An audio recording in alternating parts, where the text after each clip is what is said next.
मैं सर्वनाश यानी अपोकलिप्स से एक दिन पहले फिर से जन्मा था। लेकिन मैंने ना तो कोई राशन जमा किया और ना ही खुद को घर में बंद किया।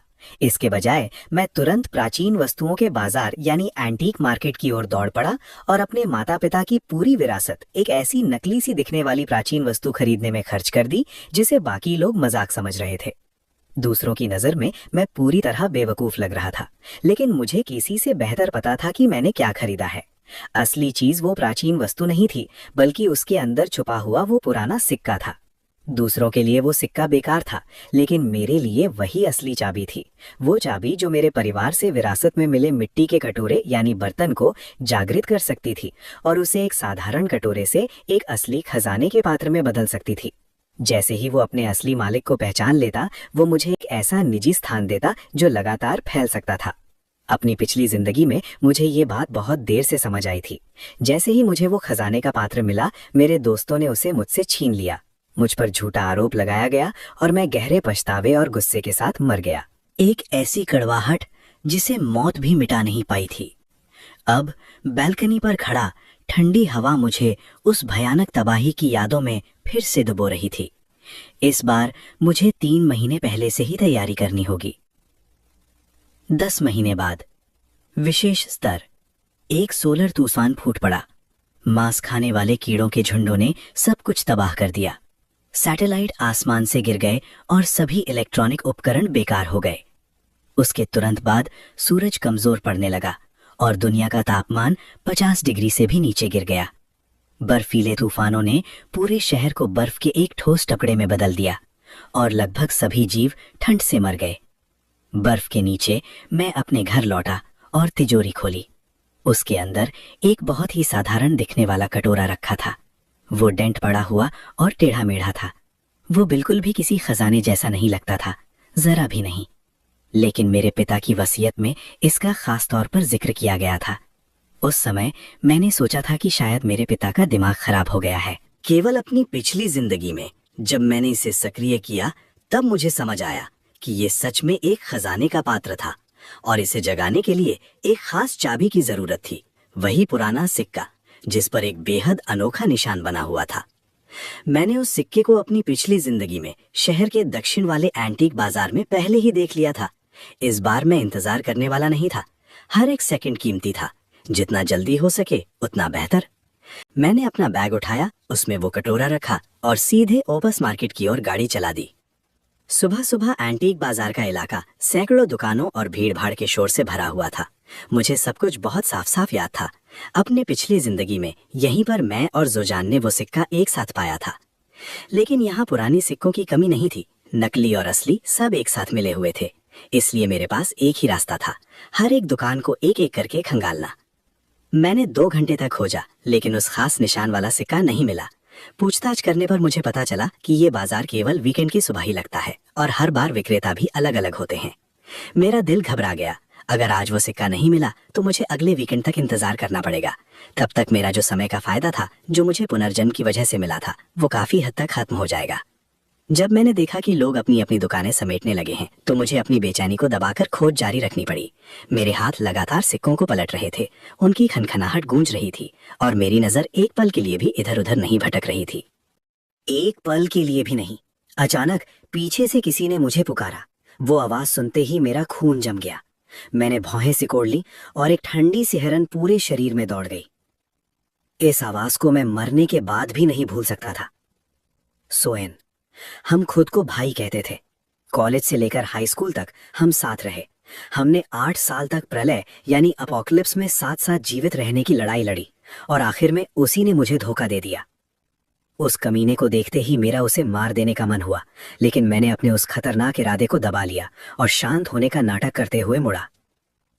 जोजान, तुम यहाँ क्या कर रहे हो? जोजान एक महंगे सूट में चेहरे पर मजाक उड़ाने वाली मुस्कान लिए मेरे पास आया। ये सवाल तो मुझे तुमसे पूछना चाहिए। ये पढ़ाकू भी अब एंटीक खरीदने आया है। उसने मुझे तिरस्कार भरी नजरों से देखा। उसी पल मुझे एहसास हुआ कि मेरी पिछली जिंदगी में भी वो पहले से ही मुझे नीची नजरों से देखता था। मैंने खुद को बचाने के लिए बेपरवाह अंदाज में जवाब दिया। सुना था कि यहाँ अच्छा माहौल होता है, इसलिए वीकेंड पर बस देखने चला आया।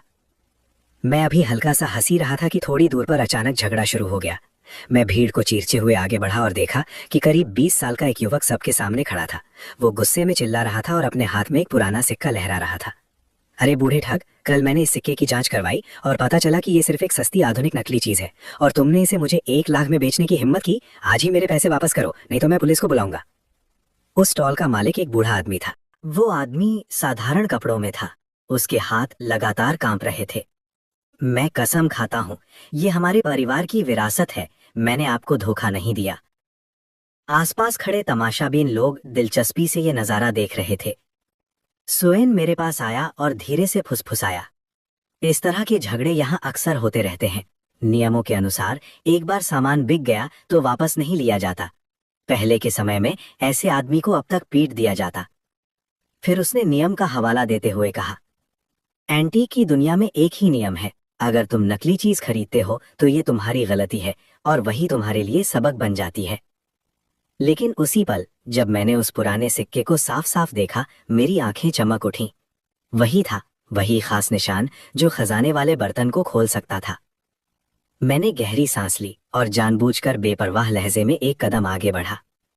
दोस्त, जरा मुझे ये सिक्का दिखाओ, मैं थोड़े दुर्लभ सिक्के इकट्ठा करता हूँ। अगर तुम इसे बेचना चाहते हो तो मैं इसे तुमसे खरीद सकता हूँ। जैसे ही मैंने ये कहा, मेरे आसपास खड़े लोग आपस में फुसफुसाने लगे। ये लड़का बेवकूफ है, साफ दिख रहा है कि ये नकली है, फिर भी इसे खरीदना चाहता है। वो युवक ये सुनकर कि कोई उसकी चीज खरीदना चाहता है, खुशी से उसकी आंखें चमक उठीं और उसने तुरंत वो सिक्का मेरे हाथ में थमा दिया। सिक्के का रंग बहुत ज्यादा नया लग रहा था। उस पर अजीब से प्रतीक उकेरे हुए थे। ऐसा लग रहा था जैसे तांबे की एक प्लेट पर बिजली से नक्काशी की गई हो। कोई भी सामान्य इंसान इसे देखते ही खारिज कर देता, लेकिन मेरे लिए ये बिल्कुल मायने नहीं रखता था। मेरे बैग के अंदर रखा खजाने वाला बर्तन हल्का सा गर्म होने लगा। मैं गलत नहीं था। मेरे लिए ये कोई साधारण सिक्का नहीं था, ये मेरी जिंदा रहने की आखिरी उम्मीद थी। मैंने सिर उठाकर पूछा, कितने में दोगे? दुआओं ने मेरे कपड़ों को ऊपर से नीचे तक देखा और ठंडे स्वर में बोला, 1,50,000 रुपए, और ये तुम्हारी हो जाएगी। कुछ ही पल पहले वो अपने पैसे वापस मांग रहा था और अब उसी समय उसने कीमत बढ़ा दी थी। आसपास खड़े लोगों ने ये देखकर हैरानी से आंखें घुमा ली। मैंने शांत स्वर में जवाब दिया, 50,000। दुआओं का चेहरा तुरंत सख्त हो गया। उसने झटके से सिक्का मेरे हाथ से छीन लिया और गुस्से में बोला, मैंने इसे 1,00,000 में खरीदा है, तो मजाक कर रहे हो क्या? मैंने कोई बहस नहीं की, मैं बस मुड़ा और वहां से जाने लगा। मेरी योजना साफ थी। ऐसे लोग बहुत लालची होते हैं। जितना मैं बेपरवाह दिखूंगा उतना ही उसे डर लगेगा कि कहीं मैं सच में चला ना जाऊं। मुझे पूरा यकीन था कि वो मुझे रोकने के लिए पीछे आएगा, और सच में मैंने अभी कुछ कदम ही बढ़ाए थे कि स्टॉल के बूढ़े मालिक ने मुझे आवाज दी, युवक, क्या तुम्हें ऐसे ही सिक्कों में दिलचस्पी है? मेरे पास बिल्कुल वैसा ही एक और सिक्का है, मैं तुम्हें 80,000 में दे सकता हूँ। बूढ़े आदमी ने कपड़े का एक छोटा सा थैला निकाला और उसे खोल दिया।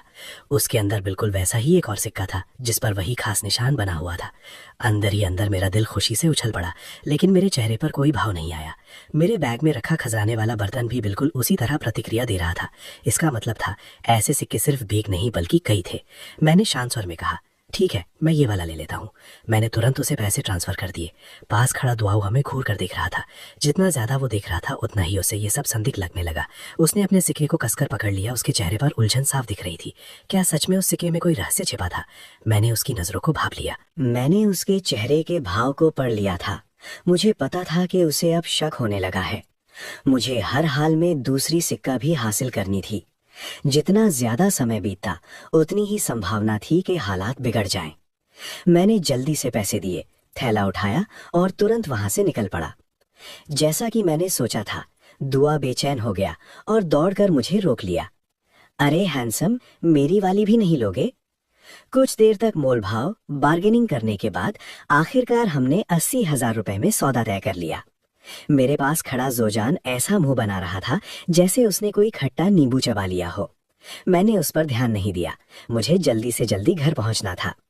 घर पहुंचते ही मैंने दरवाजा अच्छी तरह बंद किया और पर्दे खींच दिए ताकि बाहर से कोई आवाज या रोशनी अंदर ना आ सके। खजाने वाले बर्तन को सक्रिय एक्टिवेट करना बहुत शोर पैदा करता था। मैंने उस बर्तन को, जो पहले से थोड़ा गर्म हो चुका था, मेज पर रखा और पहली सिक्का उसमें डाल दी। अगले ही पल बर्तन तेजी से कांपने लगा और उससे चकाचौंध कर देने वाली सुनहरी रोशनी निकलने लगी। उस पर जमी हुई गंदगी और जंग की परतें धीरे धीरे झड़ने लगी और उसकी असली चमकदार शक्ल सामने आने लगी। अचानक वो सिक्का सुनहरी रोशनी की एक धारा में बदल गया और सीधा मेरे माथे में समा गया। मेरी आंखों के सामने एक तेज रोशनी चमकी और एक कंट्रोल पैनल दिखाई देने लगा। खजाने का बर्तन, ट्रेजर वेसल, स्टोरेज स्पेस 9 घन मीटर 9 मीटर क्यूब, अपग्रेड के लिए धन अंक, वेल्थ पॉइंट्स 1000। वो सच में मौजूद था। मैं अपनी मुस्कान रोक नहीं पाया। 9 घन मीटर का मतलब था एक छोटे गोदाम, वेयरहाउस जितनी जगह। जीवित प्राणियों को छोड़कर मैं उसमें जो भी चीज रखता उसे बाद में आसानी से इस्तेमाल कर सकता था। और उस जगह के अंदर समय पूरी तरह से रुका हुआ था। सबसे महत्वपूर्ण बात यह थी कि उस जगह को सोना, चांदी और गहनों से अपग्रेड किया जा सकता था। अपनी पिछली जिंदगी में मैंने इस जगह को बड़ा करने के लिए सोने का इस्तेमाल किया था, लेकिन प्रलय यानी अपोकलिप्स के दूसरे साल तक सारा सोना बर्फ के नीचे दब चुका था। मैं पहला अपग्रेड लेवल भी पूरा नहीं कर पाया था। मैंने दूसरी सिक्का की ओर देखा। उसमें एक अतिरिक्त क्षमता यानी एक्स्ट्रा एबिलिटी थी। मैंने सिक्के को अपने माथे से लगाया। मेरा माथा गर्म हो गया और अगले ही पल वो सिक्का गायब हो गई। कंट्रोल पैनल एक पल के लिए धुंधला पड़ा, फिर दोबारा दिखाई दिया, लेकिन इस बार उसका डेटा बदल चुका था। खजाने का बर्तन यानी ट्रेजर वेसल, स्टोरेज स्पेस 9 घन मीटर, ऑब्जेक्ट कॉपी 3 बार, अपग्रेड के लिए धन अंक यानी वेल्थ पॉइंट्स 10,000।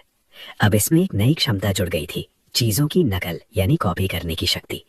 मेरी आंखें तुरंत चमक उठी। मैं अपने कमरे में गया और अपने पिता द्वारा छोड़े गए 5 सोने के बिस्किट यानी गोल्ड बार्स बाहर निकाले। मैंने उन्हें अपने हाथ में पकड़ा और मन ही मन आदेश दिया, कॉपी करो। अचानक एक सुनहरी चमक फूटी और फर्श पर धातु की टनटनाहट की आवाज गूंजी। मेरे सामने बिल्कुल वैसे ही 5 और सोने के बिस्किट प्रकट हो गए। उनका आकार, वजन और स्पर्श सब कुछ बिल्कुल असली जैसा था, एकदम परफेक्ट कॉपी। मैंने फिर से कंट्रोल पैनल की ओर देखा। कॉपी की संख्या 3 से घटकर 2 रह गई थी। इसका मतलब था कि ये क्षमता अनंत यानी इन्फिनिट नहीं थी। बाजार में ये 5 सोने के बिस्किट आसानी से 10 लाख रुपए में बिक सकते थे। मेरे हाथ हल्के हल्के कांपने लगे। मैंने अभी अभी लगभग कुछ भी नहीं से 10 लाख से ज्यादा कमा लिए थे। ये क्षमता सच में एक असली चीट थी, जैसे किसी गेम में अचानक भगवान जैसी ताकत मिल जाए। मैंने उस कॉपी किए गए सोने के बिस्किट का इस्तेमाल करके स्पेस को अपग्रेड करने की कोशिश की, लेकिन कंट्रोल पैनल पर लाल रंग में एक चेतावनी दिखाई दी, कॉपी किए गए वस्तुओं का उपयोग अपग्रेड के लिए नहीं किया जा सकता। शॉर्टकट ढूंढने की मेरी कोशिश एकदम ठंडी पड़ गई। आखिरकार मुझे मजबूर होकर 2 असली सोने के बिस्किट अपग्रेड के लिए इस्तेमाल करने पड़े। जैसे ही मैंने ऐसा किया, स्क्रीन पर नंबर बदल गए और पैनल अपडेट हो गया। स्टोरेज स्पेस 72 घन मीटर, अपग्रेड के लिए धनांक 2000, ऑब्जेक्ट कॉपी 2 बार, अगले अपग्रेड के लिए धनांक 10,000। कीमत 2 गुनी हो गई थी, स्टोरेज का आकार 8 गुना बढ़ गया था और अपग्रेड की लागत भी काफी बढ़ गई थी। 2 सोने के बिस्किट लगभग लाखों रुपए बस ऐसे ही गायब हो गए। अगर ये सब 3 साल पहले हुआ होता तो मैं शायद अपग्रेड बटन को छूने की भी हिम्मत नहीं करता। मेरे पिता की अचानक मृत्यु हो गई थी और उन्होंने मेरे लिए एक मुआवजा, कॉम्पेंसेशन और ये खजाने का बर्तन छोड़ दिया था। घर और कुछ सोने के बिस्किट के अलावा मेरे पास लगभग 14,500 रुपए नकद भी थे। लेकिन मुझे अच्छी तरह पता था कि प्रलय के दौरान ये रकम बिल्कुल भी पर्याप्त नहीं होगी। मैंने तुरंत कई रियल एस्टेट एजेंटों के नंबर ढूंढे और एक एक करके कॉल करना शुरू कर दिया। पहला कदम, घर बेचना। मेरा घर शहर के केंद्र के पास था, लोकेशन बहुत अच्छी थी, 128 वर्ग मीटर का क्षेत्रफल। उस समय प्रति वर्ग मीटर की कीमत पहले ही 80,000 रुपए तक पहुंच चुकी थी। शांति के समय में ये एक बहुत सुरक्षित निवेश माना जाता था, लेकिन प्रलय के दौरान वो भयानक ठंड दक्षिण के घरों को एक खतरनाक लोहे के पिंजरे में बदल देगी। वे बहुत जल्दी अपनी गर्मी खो देते हैं और ठंड से अच्छी तरह सुरक्षा नहीं कर पाते। मैंने ये सब अपनी पिछली जिंदगी में अपनी आंखों से देखा था, जब ठंड की वो भयानक लहर आई थी। जब ठंड की वो लहर आई थी तो दक्षिण के शहरों में हर 10 में से 8 या 9 लोग -50 डिग्री सेल्सियस तापमान गिरने पर ठंड से मर गए थे। लोहे से मजबूत बनाया गया कंक्रीट भी जमकर 1-2 साल में फटने लगा था। कई ऊंची ऊंची इमारतें झुक गईं और आखिरकार ढह गईं। मैंने घर बेचने के लिए केवल 2 शर्तें रखीं, तेज बिक्री और पूरा भुगतान एक साथ। कोई भी देरी बर्दाश्त नहीं की जा सकती थी। मेरे पास इंतजार करने का समय नहीं था। दूसरा कदम, पैसे को सोने के बिस्किट में बदलना। मेरी योजना साफ थी, मैं अपनी सारी नकदी को सोने के बिस्किट में बदलूंगा, फिर कॉपी करने की क्षमता से उनकी नकल बनाऊंगा। उसके बाद मैं नकली कॉपी किए गए बिस्किट बैंक को बेच दूंगा और असली बिस्किट का इस्तेमाल खजाने वाले बर्तन की जगह को अपग्रेड करने के लिए करूंगा। घर को बिक्री के लिए लगाने के बाद मैं एक गिरवी की दुकान पॉन शॉप पर गया और 5 कॉपी किए गए सोने के बिस्किट बेच दिए। मेरे बैंक कार्ड में लगभग 1,50,000 रुपए और बढ़ गए। खाते में इतना पैसा देखकर मुझे थोड़ा सुकून महसूस हुआ, लेकिन मैं जानता था प्रलय के समय पैसा सिर्फ कागज का एक बेकार टुकड़ा बन जाता है। सबसे ज्यादा कीमत होती है सोने की, वही असली मजबूत मुद्रा है। जब सब काम खत्म हुआ तब तक रात हो चुकी थी। मैंने ग्रिल्ड मछली खाई और घर लौटकर अपना ट्रेनिंग प्लान बनाने बैठ गया। प्रलय के दौरान सबसे पहले वही लोग गिरते हैं, बुजुर्ग, कमजोर और बीमार लोग, जिनकी शारीरिक क्षमता कम होती है। ये बस समय की बात होती है कि वे कब हार मान ले। अगर मुझे जिंदा रहना था तो मुझे अपने शरीर को मजबूत बनाना होगा, ताकि मैं मुश्किल हालात सह सकूं, ताकि मैं तेज दौड़ सकूं, ताकि आखिर तक टिक सकूं। मैं जैसे ही अपना ट्रेनिंग प्लान लिखकर खत्म करने वाला था, तभी मेरा फोन अचानक बज उठा। ये मेरे हाई स्कूल के ग्रुप चैट का मैसेज था। मैसेज भेजने वाला था आल जैन। दोस्तों, कल शाम फ्री हो? क्लब ग्वाजाओ में मिलते हैं। चाहे मुझे कई महीनों की सैलरी ही क्यों ना खर्च करनी पड़े, मैं तुम्हें एक अच्छा डिनर जरूर देना चाहता हूँ। इन 2 लाइनों को देखते ही मुझे अपनी पिछली जिंदगी की कई बातें याद आ गईं। भले ही जैन और मैं एक ही क्लास में थे, लेकिन हमारा रिश्ता हमेशा सतही यानी सरफेस लेवल ही रहा था। हमारी नजदीकी मेरे पिता की मृत्यु के बाद बढ़ी थी। जब मुझे बड़ी मुआवजा राशि मिली और मैं मानसिक रूप से टूट चुका था, तब वो अचानक बहुत ज्यादा परवाह करने लगा था। वो बार बार मुझे बाहर ले जाता था ताकि मेरा ध्यान भटक सके और मैं थोड़ा बेहतर महसूस कर सकूं। लेकिन हर बार बाहर जाने पर आखिर में वही शिकायत करता था कि वो पैसे से तंग है और हमेशा बिल मुझे ही भरना पड़ता था। अब सोचता हूं तो साफ लगता है, वो मुझे अपने एटीएम मशीन की तरह इस्तेमाल कर रहा था। आज का ये डिनर भी उसी का हिस्सा था। वो मुझे और ज्यादा पैसे खर्च करवाने के लिए इंतजार नहीं कर सकता था। मैंने ठंडी मुस्कान के साथ सोचा, ठीक है, पहले थोड़ा इंटरेस्ट वसूल लेता हूँ। अगले दिन हमेशा की तरह ट्रेनिंग के बाद मैंने एक प्रावधान यानी प्रोविजन लिस्ट बनाई। अत्यधिक ठंड वाले प्रलय के लिए बहुत सारी चीजों की जरूरत थी। अपनी पिछली जिंदगी के अनुभव के आधार पर मैंने जो भी याद आया सब लिख लिया। दोपहर में मैंने 1,000 वर्ग मीटर का एक गोदाम यानी वेयरहाउस 60,000 रुपए में किराए पर ले लिया प्रतिमाह। ये गोदाम मेरा ढाल और अस्थाई बेस बनने वाला था। सामान पहले वहीं स्टोर किया जाएगा और जब कोई नहीं देखेगा तो मैं उसे अपने स्पेस में ट्रांसफर कर दूंगा। घर में चीजें ले जाना भी पड़ोसियों का ध्यान खींच सकता था, इसलिए गोदाम ज्यादा सुरक्षित विकल्प था।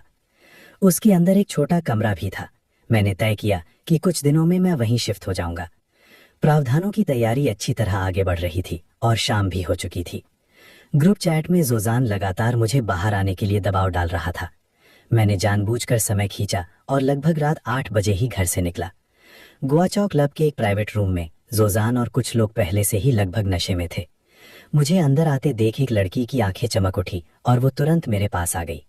उसने मेरे हाथ पकड़ लिए और बोली, तुम इतनी देर से क्यों आए? बहुत दिनों बाद मिले हैं, क्या तुमने मुझे याद किया? उसकी त्वचा गोरी थी और आवाज मीठी थी, लेकिन उसकी आंखों में एक अजीब सी बनावटी भावनात्मकता थी। मुझे अच्छी तरह पता था वो सबको ऐसे ही फंसाती थी। मेरी पिछली जिंदगी में प्रलय के समय वो मुझसे भी बेहतर तरीके से बच निकली थी। सोइन हल्की मुस्कान के साथ बोला, दोस्तों, आज रात मैंने आपके लिए एक ऐसा शो तैयार किया है जो आपकी आंखें खोल देगा। कुछ ही देर में 4 खूबसूरत लड़कियां अंदर आईं, चमक दमक से भरी हुईं। मैंने मन ही मन ठंडी मुस्कान के साथ सोचा, सिर्फ दिखावा और बेकार खेल। मैंने मेज पर रखी शराब की तरफ एक नजर डाली। ये सब मिलाकर कम से कम 10,000 से 20,000 रुपए का खर्च था। अब देखते हैं वो इसे कैसे संभालता है। जोजान मुझे देखकर मुस्कुराया। अरे यार, मैंने ये लड़कियां तुम्हारे और सबके लिए बुलवाई हैं। उसने हंसते हुए कहा, भाई, मुझे अपना भाई समझो। मैंने अभी अपना गिलास छुआ भी नहीं था कि मैंने शांत स्वर में कहा, मैं बीमार हूं, मैंने सिर्फ एलोस्पुरिन दवा ली है, इसलिए मैं शराब नहीं पी सकता। आप लोग बिना मेरे पी लो। वे लोग ज्यादा जोर नहीं डाल पाए और पीना जारी रखा। रात 1 बजे तक टेबल खाली बोतलों से भर चुकी थी। मेरे अलावा तीनों लोग पूरी तरह नशे में थे। टांगियां मुनखड़ाते हुए घर जाना चाहता था। जोजान ने अपने सीने पर हाथ मारते हुए कहा, मैं तुम्हें छोड़ने जाऊंगा। मैंने हल्का सा सिर हिला दिया। जब बिल पे करने का समय आया तो वेटर बिल लेकर आया। आज का कुल बिल 38,000 रुपए है। कमरा अचानक शांत हो गया। तीनों लोगों ने एक साथ मेरी तरफ देखा। मैंने एक भौं उठाई। मुझे क्यों देख रहे हो?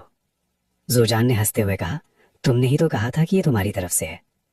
वो अपनी जेबें टटोलने लगा, फिर फोन निकाला। अचानक वो घबरा कर हंस पड़ा। अरे, मेरा फोन तो बंद हो गया है। उसकी नजर अब सीधे मेरी तरफ थी। अपनी पिछली जिंदगी में मैं बिना कुछ बोले हमेशा बिल भर देता था, लेकिन अब ये सब मुझे बेहद बेवकूफ़ी लग रहा था। मैंने वेटर से शांत स्वर में कहा, इन्हें चार्जर दीजिए। वेटर ने लोगों की तरफ तिरस्कार भरी नजर डाली और चला गया। कमरे का माहौल अचानक भारी हो गया। वेनली और टांगियाओ हैरान थे। उन्हें उम्मीद थी कि मैं हमेशा की तरह बिल भर दूंगा। जोजान का चेहरा सख्त हो गया, लेकिन उसने जबरदस्ती मुस्कान बनाई। यारगो, आज तुम ही पे कर दो, अगली बार मैं दूंगा, ठीक है? लेकिन इस बार मैं शांत रहा। मैंने उसकी बात को सीधे काट दिया। माफ करना, लेकिन आज रात आपको ही हमें इनवाइट करने के लिए कहा गया था। आपने खुद कहा था कि आप सबको ट्रीट देंगे। अब ये मत कहिए कि आप बिना पैसे के लोगों को बुला लेते हैं। जोजान की मुस्कान वहीं जम गई। उसका पूरा आत्मविश्वास टूटने लगा और उसने दांत भींच लिए। बस करो ज़ेनको, मैं आपसे विनती करता हूँ, पहले आप बिल पे कर दीजिए, बाकी बाद में देख लेंगे। मेरा चेहरा ठंडा पड़ गया। तो इसका मतलब आप सच में बिना पैसे के आए हैं? उसकी इज्जत पूरी तरह कुचल गई। उसकी आंखों में गुस्सा भर आया। किसी तरह उसने कहा, ठीक है, फिर बिल बांट लेते हैं। ये बात दूसरे लोगों को बिल्कुल पसंद नहीं आई। एक लड़की गुस्से में बोली, बाहर घूमने आते हो और अब मुझे भी पैसे देने पड़ेंगे। दूसरा व्यक्ति भी भौएं चढ़ा रहा था। जोजान मुझे ऐसे घूर रहा था जैसे वो मुझे मार देना चाहता हो, लेकिन मैंने उस पर कोई ध्यान नहीं दिया। मैंने केवल अपने लेमनेड के 30 युवान चुकाए। जोजान की आंखें फैल गईं। तुमने कहा था कि सब शेयर करेंगे। मैंने शांत स्वर में जवाब दिया। हाँ सही है, हर कोई अपना हिस्सा देगा। आज मैंने सिर्फ एक लेमनेड पिया है। अगर आपको शक है तो सीसीटीवी कैमरे चेक कर लीजिए, सच्चाई सामने आ जाएगी। पेमेंट करने के बाद मैं दरवाजा खोलकर बाहर निकल गया। तीनों लोग वहीं स्तब्ध खड़े रह गए। वेटर ने पीछे से कहा, अभी भी 37,970 युआन बाकी हैं, कृपया भुगतान करें। मैं क्लब से बाहर निकल आया। मुझे अंदर से पूरी तरह हल्कापन महसूस हुआ, जैसे एक भारी बोझ उतर गया हो। घर जाते समय मैंने मन ही मन सोचा, कल से मैं इस कर्ज को कई गुना वापस लूंगा। और हमेशा की तरह मैं अपनी ट्रेनिंग जारी रखने लगा। नाश्ते के बाद मुझे रियल एस्टेट एजेंट का कॉल आया।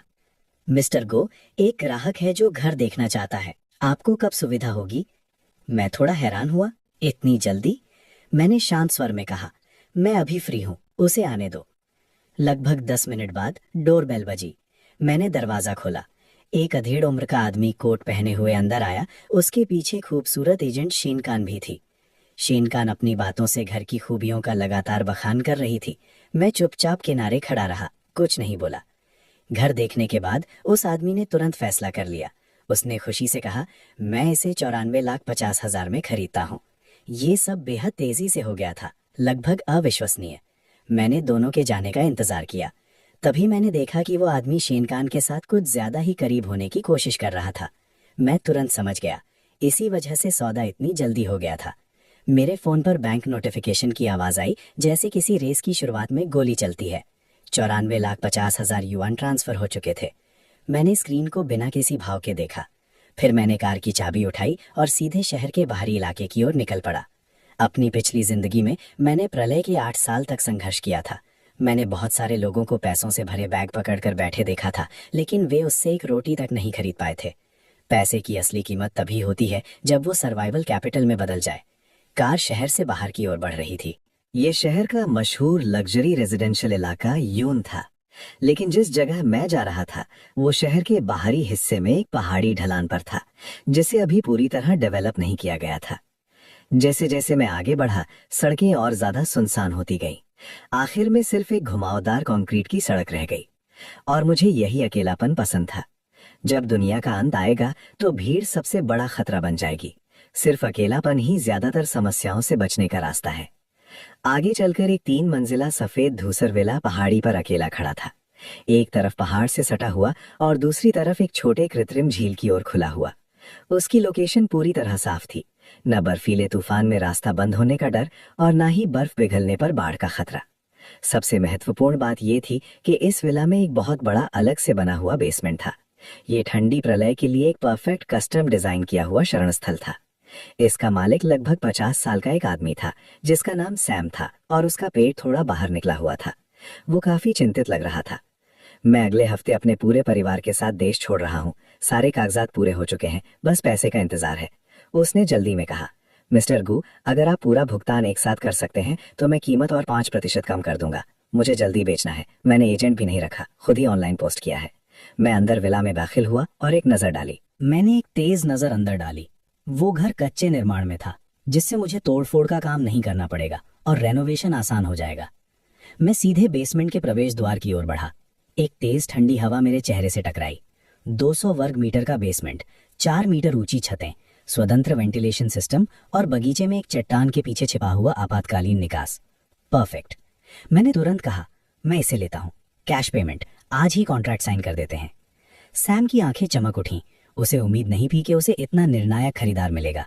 उसका घर लगभग 6 महीने से बिक नहीं रहा था, क्योंकि उसकी लोकेशन बहुत अलग थलग थी और कम लोग देखने आते थे। लेकिन अब दोनों पक्ष तुरंत सहमत हो गए। उन्होंने एक वकील बुलाया और वहीं कॉन्ट्रैक्ट तैयार कर साइन कर दिया। मेरे बैंक अकाउंट से पूरा पैसा निकलते ही मैं एक अजीब सी शांति महसूस करने लगा। सैम ने जिज्ञासा से पूछा, तुम इतने युवा हो, इतनी बड़ी घर क्यों खरीद रहे हो? इसका क्या करने वाले हो? मैंने पहले से तैयार किया हुआ जवाब दिया। मैं एक संगीतकार हूँ, मैं इसे एक प्राइवेट रिकॉर्डिंग स्टूडियो में बदलना चाहता हूँ। यहाँ बहुत शांत माहौल है, कोई डिस्टर्ब नहीं करता और बेसमेंट भी अच्छा साउंड प्रूफ है, बिल्कुल परफेक्ट है। असल में ये सब इसलिए भी जरूरी था ताकि मैं लंबे समय तक सामान स्टोर कर सकूं और घर को रेनोवेशन कर सकूं। सैम ने हल्के से मुस्कुराते हुए कहा, आर्टिस्टिक काम है, अच्छा है।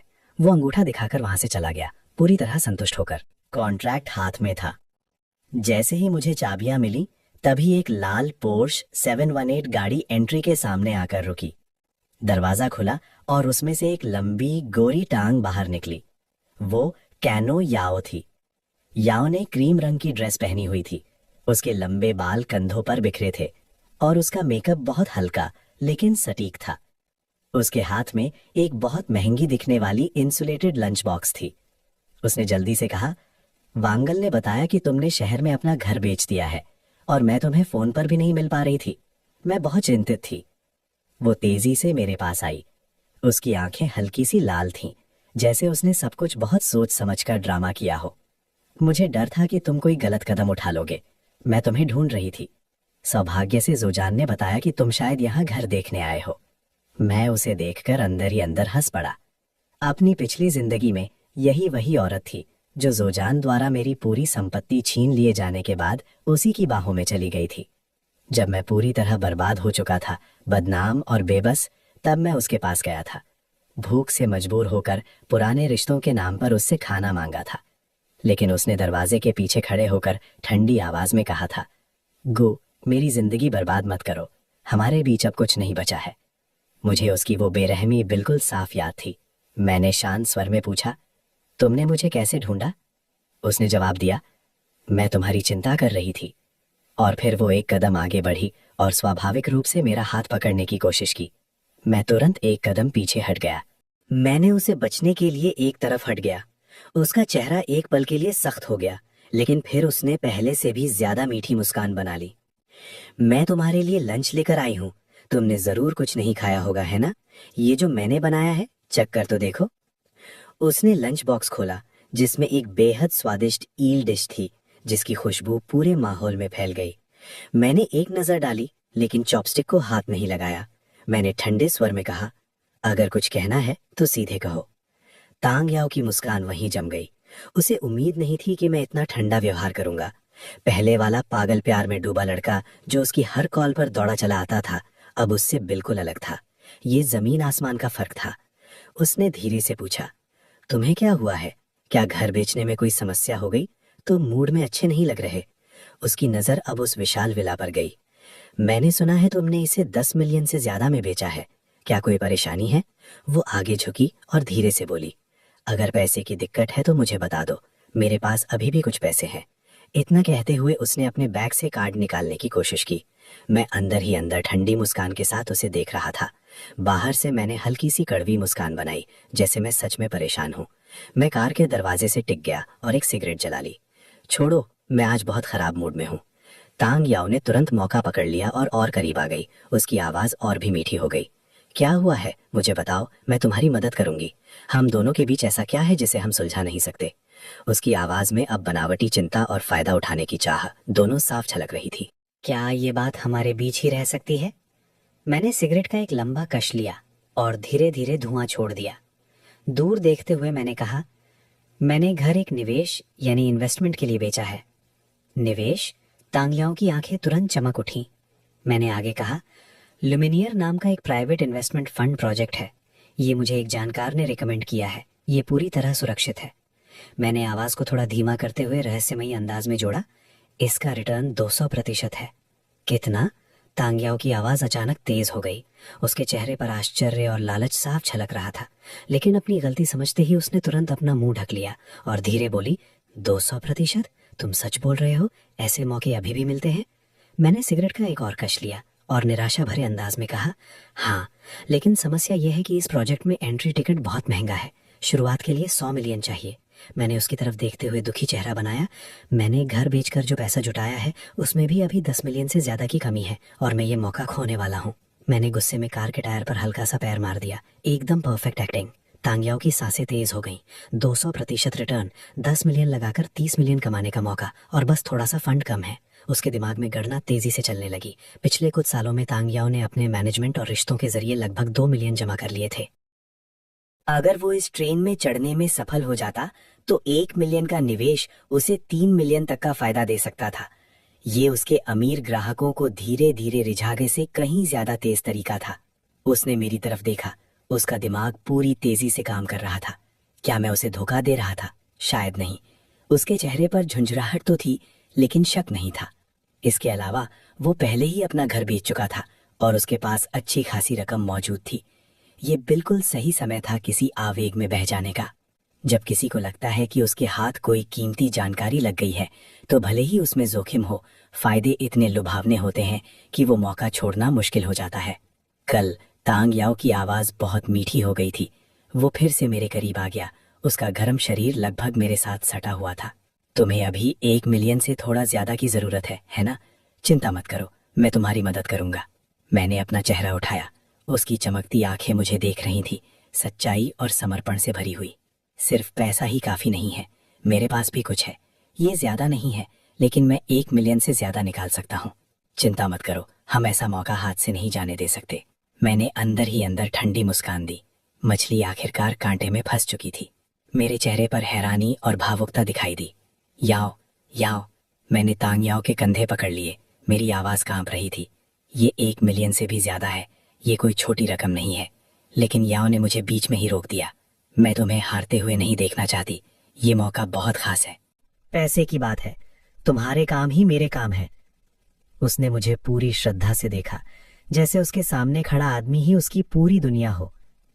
मैं जानता था कि वो मुझे नहीं देख रही थी, बल्कि उस मुनाफे की दर को देख रही थी।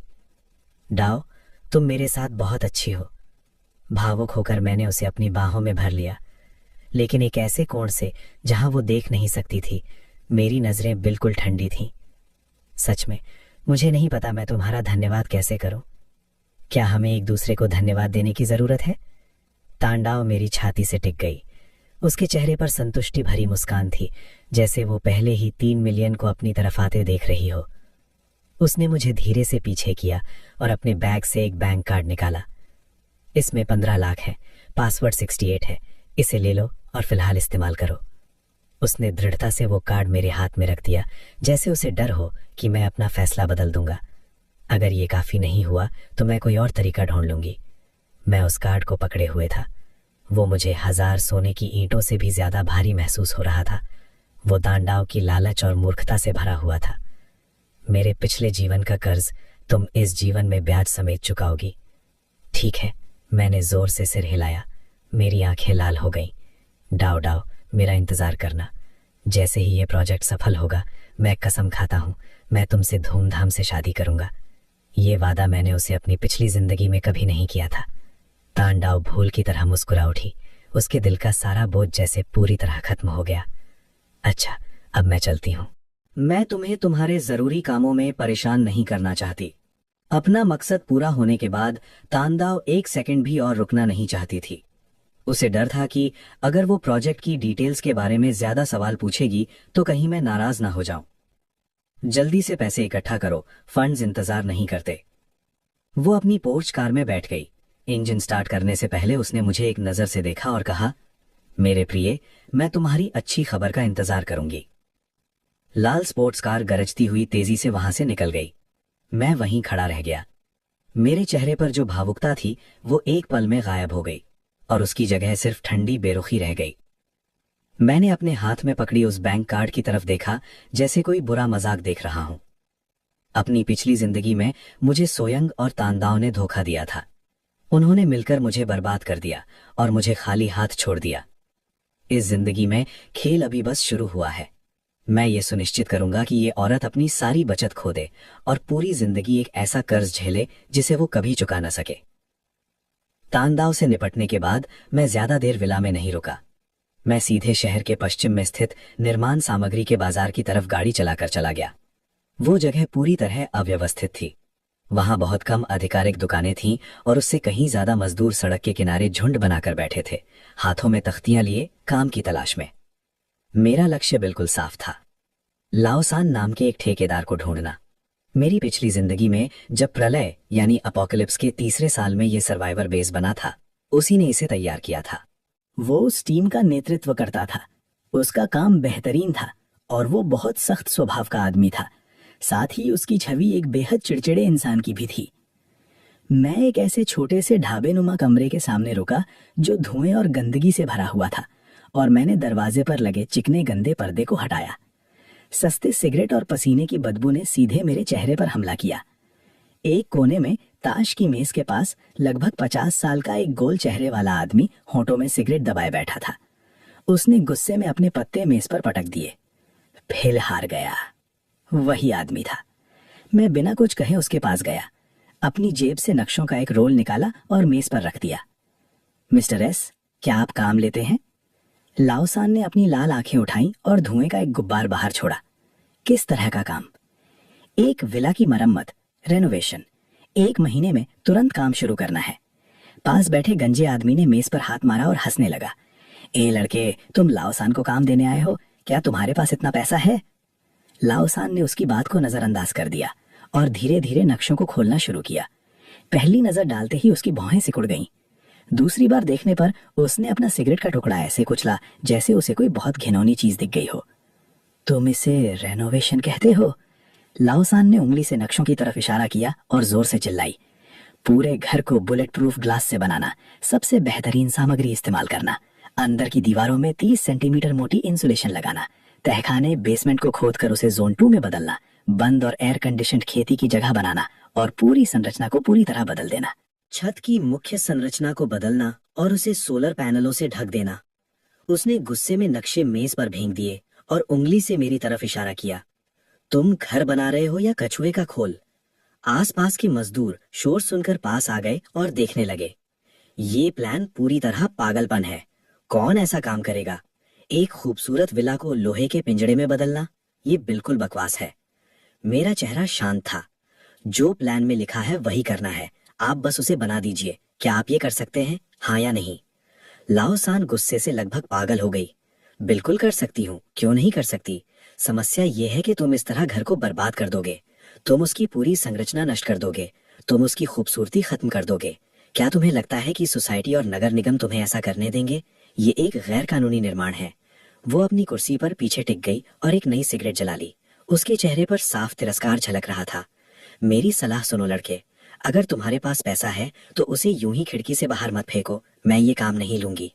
मैंने कोई बहस नहीं की, मैंने बस अपना फोन निकाला। अकाउंट बैलेंस दिखाओ, मार्केट में इसकी कीमत क्या होगी? लाओसान एक पल के लिए हैरान रह गई। तुम्हारे इस प्रोजेक्ट में मजदूरी और सामग्री मिलाकर ये 30 लाख से कम नहीं पड़ेगा। मैंने शांत स्वर में कहा, मैं तुम्हें 60 लाख दूंगा। मैंने फोन की स्क्रीन उसकी तरफ घुमा दी। उस पर दिख रहे नंबर चमक रहे थे। मैं आधा पैसा अभी एडवांस दे दूंगा, 30 लाख तुरंत, बाकी के 30 लाख काम खत्म होने पर, और इसके अलावा हर मजदूर को 50,000 रुपए का बोनस भी मिलेगा। चारों तरफ अचानक सन्नाटा छा गया। चाय के उस कमरे में ताश की मेज के पास सब लोग अपने अपने काम भूल गए। सभी की नजरें मेरे फोन की स्क्रीन और मेरे शांत जवान चेहरे पर टिक गई थी। 30 लाख का प्रोजेक्ट, लेकिन मैं 2 गुना पैसा दे रहा था और अंत में हर मजदूर को 50,000 का बोनस भी। मैं कोई साधारण ग्राहक नहीं लग रहा था। मैं तो जैसे खुद धन का देवता बनकर आया था।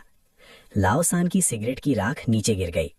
वो दशकों से इस काम में था, लेकिन उसने कभी किसी को इस तरह पैसे उड़ाते हुए नहीं देखा था। उसकी नजर बदल गई। अब उसमें संदेह, सावधानी और हल्की सी लालच साफ दिखाई दे रही थी। तुम आखिर करना क्या चाहते हो? वो धीरे से बोली और थोड़ा पास आ गई। तुम्हारा ये प्रोजेक्ट कुछ ठीक नहीं लग रहा।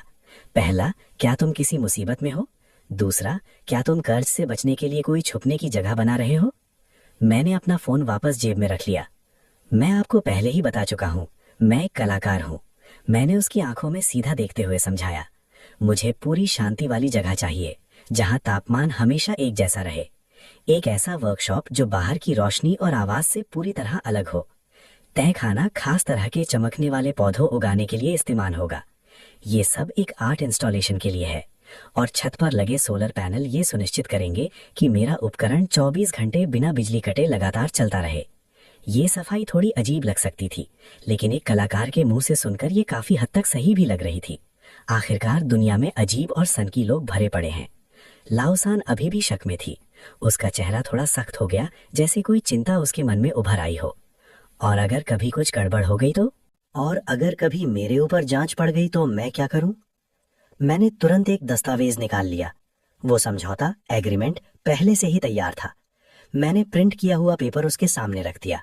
उसमें साफ लिखा था, डिजाइन और निर्माण से जुड़ी सभी शर्तें मेरी तरफ से प्रस्तावित हैं, और उनकी पूरी जिम्मेदारी भी मैं ही लूंगा। चाहे कोई भी समस्या क्यों ना हो, चाहे वो इमारत की संरचना से जुड़ी हो, पड़ोसी शिकायत करें या सरकारी अधिकारी जांच करें, इनमें से किसी भी चीज का आप या आपकी टीम से कोई संबंध नहीं होगा। मैंने उसे एक पेन थमाया। बस साइन कर दीजिए और 30 लाख तुरंत आपके खाते में आ जाएंगे। उसमें से 5 लाख आपके आदमियों के लिए हैं, ताकि वे आराम से और बिना चिंता के काम करें। पैसा बहुत था, बहाना सही था, और जिम्मेदारी शून्य। लाओ सान उस कॉन्ट्रैक्ट को घूरता रहा। उसकी सांसें भारी हो गई थीं। उसके पीछे खड़े मजदूरों की आंखें लालच से चमक रही थीं। 50,000 का बोनस, ये तो हमारे 6 महीने की कड़ी मेहनत से भी ज्यादा है। बॉस मान जाइए। हाँ बॉस, जब जिम्मेदारी से छूट वाला कॉन्ट्रैक्ट भी है तो डरने की क्या बात है? लाओ सान ने अपनी सिगरेट का एक लंबा कश लिया। अंधेरे में उसका जल शोरगुल से भरे टी हाउस में लाओ सान उस लंबी जीरो वाली रकम को घूर रहा था। उसके हाथ कांप रहे थे।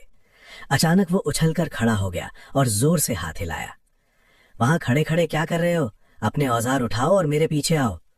मजदूर भी तुरंत खड़े हो गए। उनकी आंखें चमक रही थीं, जैसे वे पहले से ही जीती हुई लड़ाई में जा रहे हों। उनकी गति और तैयारी देखकर कोई भी हैरान हो जाता। सिर्फ आधे घंटे बाद पहला ट्रक 6 नंबर विला के गेट के सामने आकर रुक गया। लाओ सान और उसके लोग तुरंत अंदर घुस गए और तेजी से काम में लग गए। मैं आंगन से उन्हें देख रहा था। वे घबराहट और उत्साह के साथ तैयारी कर रहे थे। मुझे साफ महसूस हो रहा था, मास्टर प्लान अब सच में शुरू हो चुका था। फोर्ट्रेस प्लान आधिकारिक तौर पर चालू हो गया था। उसी समय मेरा फोन वाइब्रेट हुआ। एक मैसेज आया, भेजने वाला तांग दाओ। मैंने अपनी सारी बचत तुम्हें ट्रांसफर कर दी है, धन्यवाद, लेकिन ये अभी भी उस न्यूनतम रकम तक नहीं पहुंची है जो तुमने बताई थी। मैंने अभी जुएंग से बात की है, उसने मुझे पैसे उधार देने के लिए मान लिया है। चिंता मत करो, मैं बाकी रकम भी जरूर इकट्ठा कर लूंगा। जैसे ही पैसे मिलेंगे मैं सीधे तुम्हारे पास आ जाऊंगा। मैंने स्क्रीन को देखा। मेरा चेहरा बिल्कुल ठंडा था। तांग दाओ ने न सिर्फ अपना सारा पैसा लगा दिया था, बल्कि खुद आगे बढ़कर जुएंग से भी कर्ज ले लिया था। अनजाने में उसने एक अदृश्य धागे से उन 2 लोगों को जोड़ दिया जिनसे मैं अपनी पिछली जिंदगी में सबसे ज्यादा नफरत करता था। मेरे होठों पर हल्की मुस्कान आ गई। बहुत बढ़िया, ये खेल अब और भी दिलचस्प होता जा रहा था। मैंने फोन जेब में रखा और दूर आसमान की ओर देखा। शाम धीरे धीरे उतर रही थी। पहाड़ों से आती ठंडी हवा ने एक सिहरन पैदा कर दी। दुनिया भर में ठंड की एक विशाल लहर चुपचाप तैयार हो रही थी, और मुझे उस भयंकर बर्फीले तूफान ब्लिजर्ड के आने से पहले अपने नाखून और दांत और भी तेज करने थे। उसी समय जब तांगदाओ ने फोन किया, लाओ सान की टीम विला के ग्राउंड फ्लोर की एक लोड बेयरिंग दीवार में बड़ा सा छेद कर चुकी थी। चारों तरफ धूल फैल गई थी। ड्रिल मशीन की तेज आवाज कान फाड़ देने वाली थी। मैंने पैसे जुटा लिए हैं। फोन के दूसरी तरफ तांगदाओ की आवाज में उत्साह और थकान दोनों साफ झलक रहे थे, जैसे कोई व्यक्ति आखिरी उम्मीद पकड़कर खड़ा हो। 8 लाख, मैं अभी तुरंत ट्रांसफर कर देता हूँ, बाकी के बारे में बाद में सोचेंगे। मैं शोर से बचने के लिए आंगन में चला गया। 8 लाख, मैंने जानबूझकर अपनी आवाज को थोड़ा धीमा और खींचा। मेरे लहजे में हल्की सी निराशा थी। छोड़ो, मेरे कार्ड में जो पैसा है वो एक बड़ा निवेश है। उसे निकालने में समय और बहुत कागजी कार्रवाई लगती है। मैं ज्यादा इंतजार नहीं कर सकता। तांगदाओ तुरंत घबरा गया। उसे डर था कि जो मछली अभी फंसने वाली थी वो कहीं हाथ से ना निकल जाए। ये 8 लाख है। मैंने दोस्तों से उधार लिया है और यहाँ तक कि बहुत ऊंचे ब्याज पर भी कर्ज लिया है, जोजान से। 5 लाख के लिए ब्याज बहुत ज्यादा है, लेकिन तुम्हारे प्रोजेक्ट के लिए ये सब करना सही है। उसने जानबूझकर जोजान का नाम लिया ताकि वो खुद को ऐसा दिखा सके जैसे वो प्यार के लिए सब कुछ दांव पर लगा रहा हो। मैं लगभग हंसी पड़ा। जोजान का पैसा, क्या शानदार तोहफा है। मैंने अपनी हंसी दबाई और आवाज को भावुक बना लिया। दाओ, दाओ, सच में तुम तो। मुझे समझ नहीं आ रहा क्या कहूँ। कुछ मत कहो, जल्दी से अपना RIB भेजो।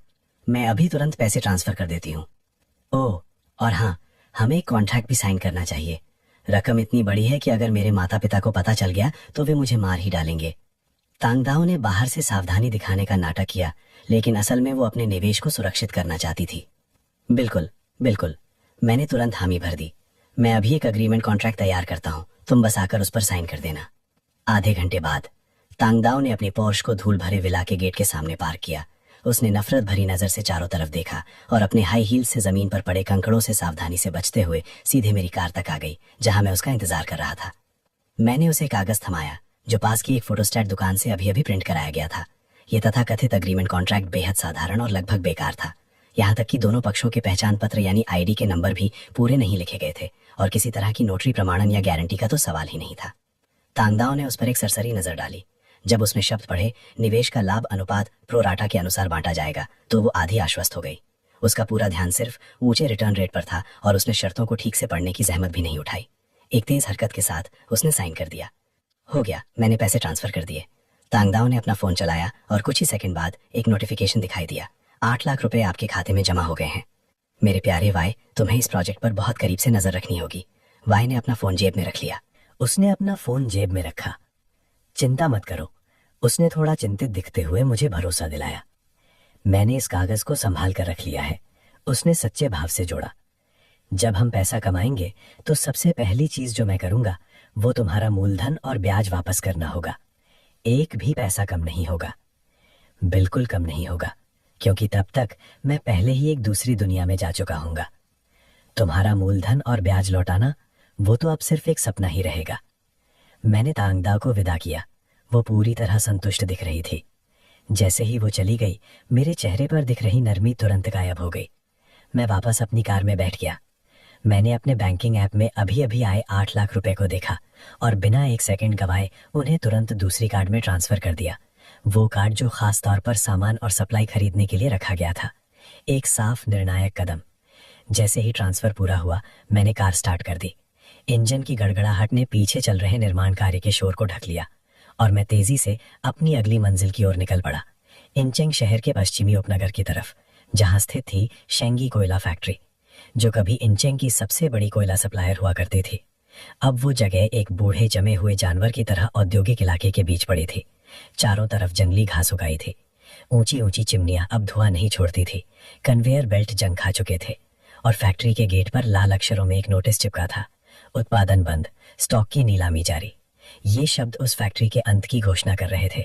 मालिक भाग चुका था। मैंने अपनी कार थोड़ी दूर पार्क की और फैक्ट्री के अंदर चला गया। वहां एक आदमी खड़ा था। अंदर एक आदमी खड़ा था।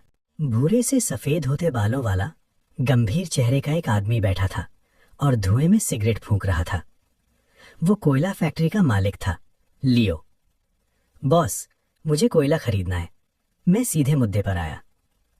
लियो ने ऊपर देखा और लापरवाही से पीछे लगे कोयले की ढेर की तरफ इशारा किया। कितना चाहिए? खुद देख लो। धुआं रहित कोयला 1200 प्रति टन है, पहले पैसे दो। सामान्य समय में ये कीमत ज्यादा नहीं थी, लेकिन मुझे पता था कि लियो इस समय बहुत दबाव में था। उसकी फैक्ट्री पर बैंक का 10 मिलियन का कर्ज था और मजदूरों की सैलरी 3 महीने से रुकी हुई थी। अगर उसे तुरंत पैसा नहीं मिला तो वो डिफॉल्ट कर सकता था। इसीलिए ये कीमत असल में बहुत ज्यादा थी। मैंने हल्के से सिर हिलाया और अपनी जेब से एक पैकेट सिगरेट निकाला और उसे एक सिगरेट ऑफर की। चलो सीधी बात करते हैं। मैं आपकी फैक्ट्री की हालत अच्छे से जानता हूं। आपको अभी कैश चाहिए, बहुत सारा कैश। ऐसे हाथ पर हाथ रखकर बैठे रहने से कुछ नहीं होगा। ये कोयले के ढेर धीरे धीरे ही बिक रहे हैं। लियो ने सिगरेट ले ली, लेकिन उसका चेहरा और भी गंभीर हो गया। तुम कहना क्या चाहते हो? मैंने शांत होकर कहा, मैं सब खरीदता हूं। मैंने हाथ से उस विशाल कोयले के ढेर की तरफ इशारा किया, जो छोटी छोटी पहाड़ियों जैसा लग रहा था। आपके पास जितना भी एंथ्रासाइट यानी उच्च गुणवत्ता वाला कोयला है, मैं अनुमान लगाता हूं कि ये लगभग पूरी मात्रा में है। लियो सिगरेट होठों में दबाए कुछ पल चुप रहा, फिर उसने धीरे से कहा, तुम मजाक कर रहे हो? तुम्हें पता भी है ये कितने पैसों का माल है? मैंने शांत आवाज में जवाब दिया, आपका बिजनेस मुझे मत समझाइए। और मैंने अपनी सिगरेट बुझा दी। मैंने कड़े स्वर में कहा, मैं सिर्फ एक बात पूछ रहा हूं, बेचना है या नहीं, हाँ या ना? मैं तुम्हें कीमत देता हूं, 8 लाख। 8 लाख? लियो अचानक उछल पड़ा, जैसे किसी ने उसकी पूंछ पर पैर रख दिया हो। वो एक झटके में खड़ा हो गया। तुम बैंक लूटने क्यों नहीं चले जाते? 1000 टन कोयले के लिए तुम मुझे 8 लाख ऑफर कर रहे हो? ये तो 800 प्रति टन हुआ। मेरी मार्केट कीमत तो 1200 है। वो अभी अपनी बात पूरी भी नहीं कर पाया था कि मैंने अपना फोन उसकी तरफ रख दिया। स्क्रीन पर लंबी कतार में खड़े शून्य देखकर लियो का सिर घूमने लगा। मैं शांत लेकिन ठंडी आवाज में बोला, मैं मोल भाव नहीं कर रहा। अगर आप ये 1000 टन कोयला बेचते हैं तो 8 लाख अभी तुरंत आपके खाते में ट्रांसफर कर दिए जाएंगे। आप इससे अपना बैंक लोन चुका सकते हैं, मजदूरों की सैलरी दे सकते हैं और जो थोड़ी बहुत इज्जत बची है उसे भी बचा सकते हैं। अगर नहीं बेचना चाहते तो आपकी मर्जी। 1200 प्रति टन के हिसाब से बैठे रहिए और देखिए कि दिवालिया होने से पहले 100 टन भी बेच पाते हैं या नहीं। मेरे शब्द सीधे उसके सबसे कमजोर हिस्से पर लगे। उसने मेरे शांत चेहरे को देखा, फिर फोन पर दिख रहे लालच भरे नंबरों को। उसके माथे पर पसीना आने लगा। 8 लाख, ये भले ही बाजार से कम था, लेकिन उसी समय उसके लिए ये एकमात्र बचाव की रस्सी थी। तुम इतना सारा कोयला क्यों खरीद रहे हो? उसने पूछा। मैंने बिना झिझक कहा, क्योंकि मुझे चाहिए। मैंने फोन वापस जेब में डाल दिया और बोला, 3 सेकंड, बेचना है या नहीं? 1, 2, 3। मैं बेचता हूं, मैं बेचता हूं। उसने 3 तक गिनने से पहले ही चिल्ला दिया। उसका पूरा शरीर जैसे ऊर्जा खो बैठा और वो दीवार से टिक गया।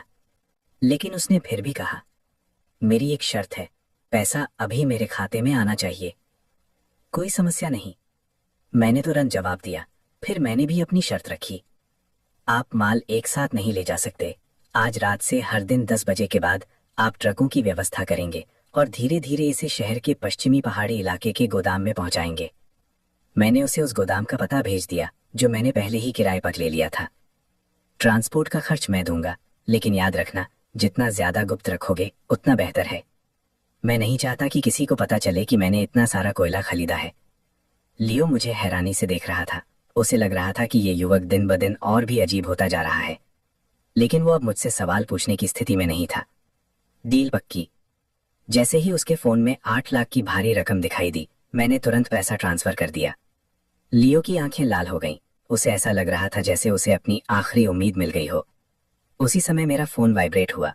एक अनजान नंबर से मैसेज आया। तुम जिसका नाम है, मुझे अभी भी तुम्हारी क्लब गुआचाओ वाली पुरानी कर्ज याद है। तुम एक दिन छुप सकते हो, लेकिन हमेशा नहीं। देखते हैं आगे क्या होता है। हालांकि नंबर अनजान था, लेकिन उस आवाज से ही मैं तुरंत पहचान गया कि ये कौन है। जोजन। मैंने ठंडी हंसी हंसी, अपने हाल ही में खाली हुए बैंक अकाउंट को देखते हुए, जहां से 5 लाख अभी अभी उसी व्यक्ति ने आए थे जो मुझे धमकी दे रहा था। उन्होंने वो पैसा सूदखोर के रूप में मुझे दिया था। मैंने दुश्मन का पैसा लेकर सर्दियों के लिए अपना कोयला खरीद लिया। मैंने दुश्मन का पैसा लेकर अपनी किले जैसी मजबूत फोर्ट्रेस बना ली। एपोकलिप्स की ये भावना बेहद सुखद थी। मैंने जवाब देने की भी जरूरत नहीं समझी, बस उस नंबर को ब्लॉक और डिलीट कर दिया, जैसे किसी परेशान मक्खी को कुचल दिया हो। युवक, कॉन्ट्रैक्ट साइन हो गया है। लियो मुस्कुराते हुए सेल्स एग्रीमेंट लेकर मेरे पास आया।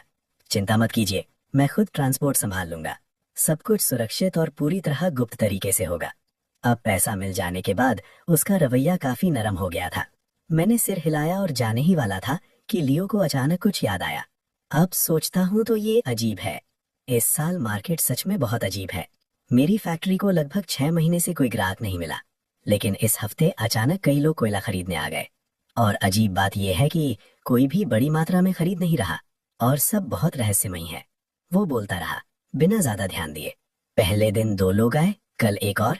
सब आपके जैसे ही, ज्यादा बात नहीं करते। वे सिर्फ धुआं रहित कोयला चाहते हैं और रात में गुप्त ट्रांसपोर्ट की मांग करते हैं।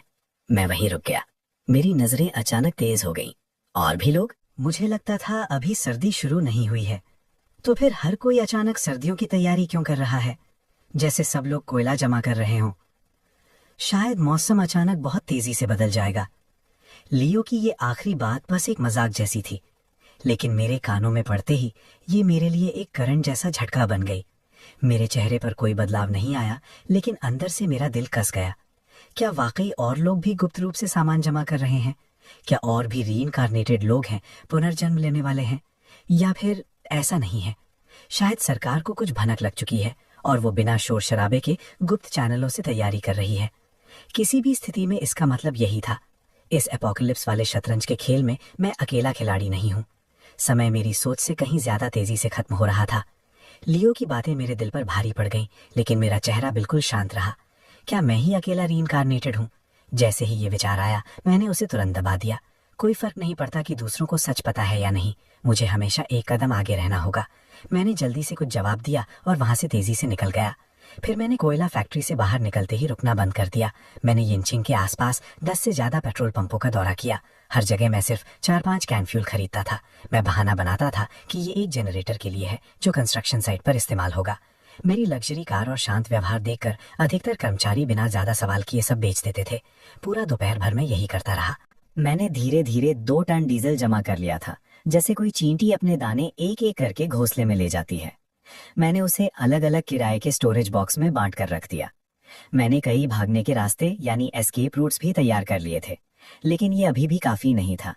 जनरेटर सबसे जरूरी चीज थी। आम घरेलू मॉडल इतने भयानक ठंड में बिल्कुल काम नहीं कर सकते थे। मुझे एक इंडस्ट्रियल ग्रेड जनरेटर चाहिए था। मैंने रात पूरी तरह से होने का इंतजार किया और एक ऐसी गली में घुस गया जहां कोई स्ट्रीट लाइट नहीं थी। ये था यिनचेंग का ब्लैक मार्केट, जहां संदिग्ध औद्योगिक सामान बेचा जाता था। हवा में इंजन ऑयल, जंग और नकली शराब की बदबू फैली हुई थी। मैं एक ऐसी वर्कशॉप के पास पहुंचा जिस पर बोर्ड पर लिखा था रिपेयर शॉप, ऊपर कुछ अस्पष्ट शब्दों के साथ। एक आदमी बिना कुछ बोले एक बड़ा सा पिस्टन घिस रहा था। उसने बिना ऊपर देखे पूछा, क्या चाहिए? 2 10 किलोवाट जनरेटर चाहिए। एली टाइप, 10 किलोवाट से ऊपर, मिलिट्री ग्रेड या इंपोर्टेड, लेकिन सबसे जरूरी भरोसेमंद क्वालिटी। मैंने बिना घुमाए अपनी जरूरतें बता दी। उसने काम रोक दिया और अपनी एकमात्र आंख से मुझे घूरा। सस्ता नहीं होगा, मुझे सामान दिखाओ। वो मुझे पीछे के आंगन में ले गया। वहां 2 विशाल मशीनें पड़ी थीं, हरे ऑलिव रंग के मजबूत फ्रेम के साथ, जिन पर विदेशी भाषा में लिखावट थी। ये साफ था कि ये आर्मी के पुराने जर्मन सरप्लस जनरेटर थे, लेकिन अभी भी अच्छे हालत में थे। ये पूरी पावर पर सिर्फ 2 लीटर डीजल प्रति घंटा खर्च करते हैं। उस एक आंख वाले आदमी ने फ्रेम को थपथपाया और बैठ गया। पास ही 5-5 टन की 2 फ्यूल टंकियां रखी थीं। अगर चाहो तो पूरा लॉट ले सकते हो। मेरी आंखें चमक उठी। यही तो मुझे चाहिए था। कितना है? हर जनरेटर 3 लाख और हर टैंक 50,000। पूरा पैकेज 7 लाख, फाइनल प्राइस, कोई मोलभाव नहीं। उस एक आंख वाले आदमी ने उंगलियां उठाई। कीमत मार्केट से दोगुनी थी, लेकिन मैंने एक पल भी नहीं सोचा। इस समय मेरे लिए सबसे जरूरी चीज पैसा नहीं बल्कि समय था। मैंने शांत होकर कहा, मैं लेता हूं। मैंने काले कपड़े का एक बैग निकाला और उसकी जिप खोली। उसमें पूरा कैश भरा हुआ था। मेरी सिर्फ एक शर्त है, इसे इस पते पर रात 12 बजे से पहले डिलीवर कर देना। मैंने उसे एक कागज का टुकड़ा दिया। वो एक आंख वाला आदमी पैसे से भरे बैग को देखने लगा। उसकी आंख लालच से भर गई। इतने सालों के काम में उसने कभी ऐसा ग्राहक नहीं देखा था जो इतनी आसानी से इतनी बड़ी रकम दे दे। कोई समस्या नहीं बॉस, 12 बजे से पहले सब कुछ पहुंच जाएगा, मैं गारंटी देता हूँ। डील पक्की। मैंने मुड़कर वहां से निकल गया। मुझे ये नहीं पता चला कि पास के एक अंधे कोने में एक जोड़ी नफरत से भरी आंखें मुझे घूर रही थीं। पुराने पार्ट्स बेचने वाला आदमी सोच रहा था कि आज वो कुछ सस्ते इलेक्ट्रॉनिक पार्ट्स ले जाएगा, लेकिन उसने कभी उम्मीद नहीं की थी कि वो मुझे देखेगा, और उससे भी ज्यादा मुझे इतनी आसानी से 10 लाख से ज्यादा कैश उड़ाते हुए देखेगा, जैसे वो कोई कचरा हो। उसका दिमाग जलने लगा। उसे याद आया कि कैसे उसे पहले कुछ 1000 रुपए के लिए भी लोगों के सामने गिड़गिड़ाना पड़ता था बिना कुछ हासिल किए। ये गो नाम का लड़का, इसे इतना सब कैसे मिल गया? वो अपने गुस्से में खुद को रोक नहीं पा रहा था। निश्चित ही इसने मुझसे उस पुरानी एंटीक चीज को बहुत सस्ते में खरीद लिया था। इसने मुझे धोखा दिया है। उसके मन में जलन और गुस्सा दोनों बढ़ रहे थे। उसी समय उसने मुझे काले बाजार से बाहर निकलते देखा और चुपचाप अपना फोन निकाल लिया। हेलो भाई वियाडो, मैं हूं। उसकी आवाज धीमी लेकिन खतरनाक थी। मेरे पास एक छोटा सा काम है। एक मोटा शिकार, एक लग्जरी एसयूवी वाला लड़का। उसके पास कम से कम 10 लाख नगद है। हाँ, वो अकेला है। ठीक है, मैं तुम्हें उस गली के एंट्रेंस पर मिलूंगा। फोन काटने के बाद उसने अपनी टोपी ठीक की और रात 11 बजे मुझे चुपचाप फॉलो करना शुरू कर दिया। शहर के पश्चिमी इलाके में एक चौड़ा हुआ गोदाम था। मैं उसके बीच खड़ा था। चारों तरफ अभी अभी पहुंचे भारी सामान रखे हुए थे। 2 जर्मन मिलिट्री जनरेटर, 2 बड़े फ्यूल टैंक और लियो से खरीदा हुआ लगभग 50 टन धुआं रहित कोयला। मैंने ठंडे कोयले को हाथ से छुआ और बस एक विचार आया। अचानक मेरे सामने रखी पूरी काली पहाड़ी और भारी मशीनें गायब हो गई। मेरी चेतना एक विशेष जगह में डूब गई, ट्रेजर स्पेस में। वहां खाली जमीन पर अब 2 बड़ी काली पहाड़ियां बन चुकी थीं, एक कोयले की और दूसरी भंडार की। दोनों जनरेटर और फ्यूल टैंक भी उसी स्थान में जमा हो गए थे।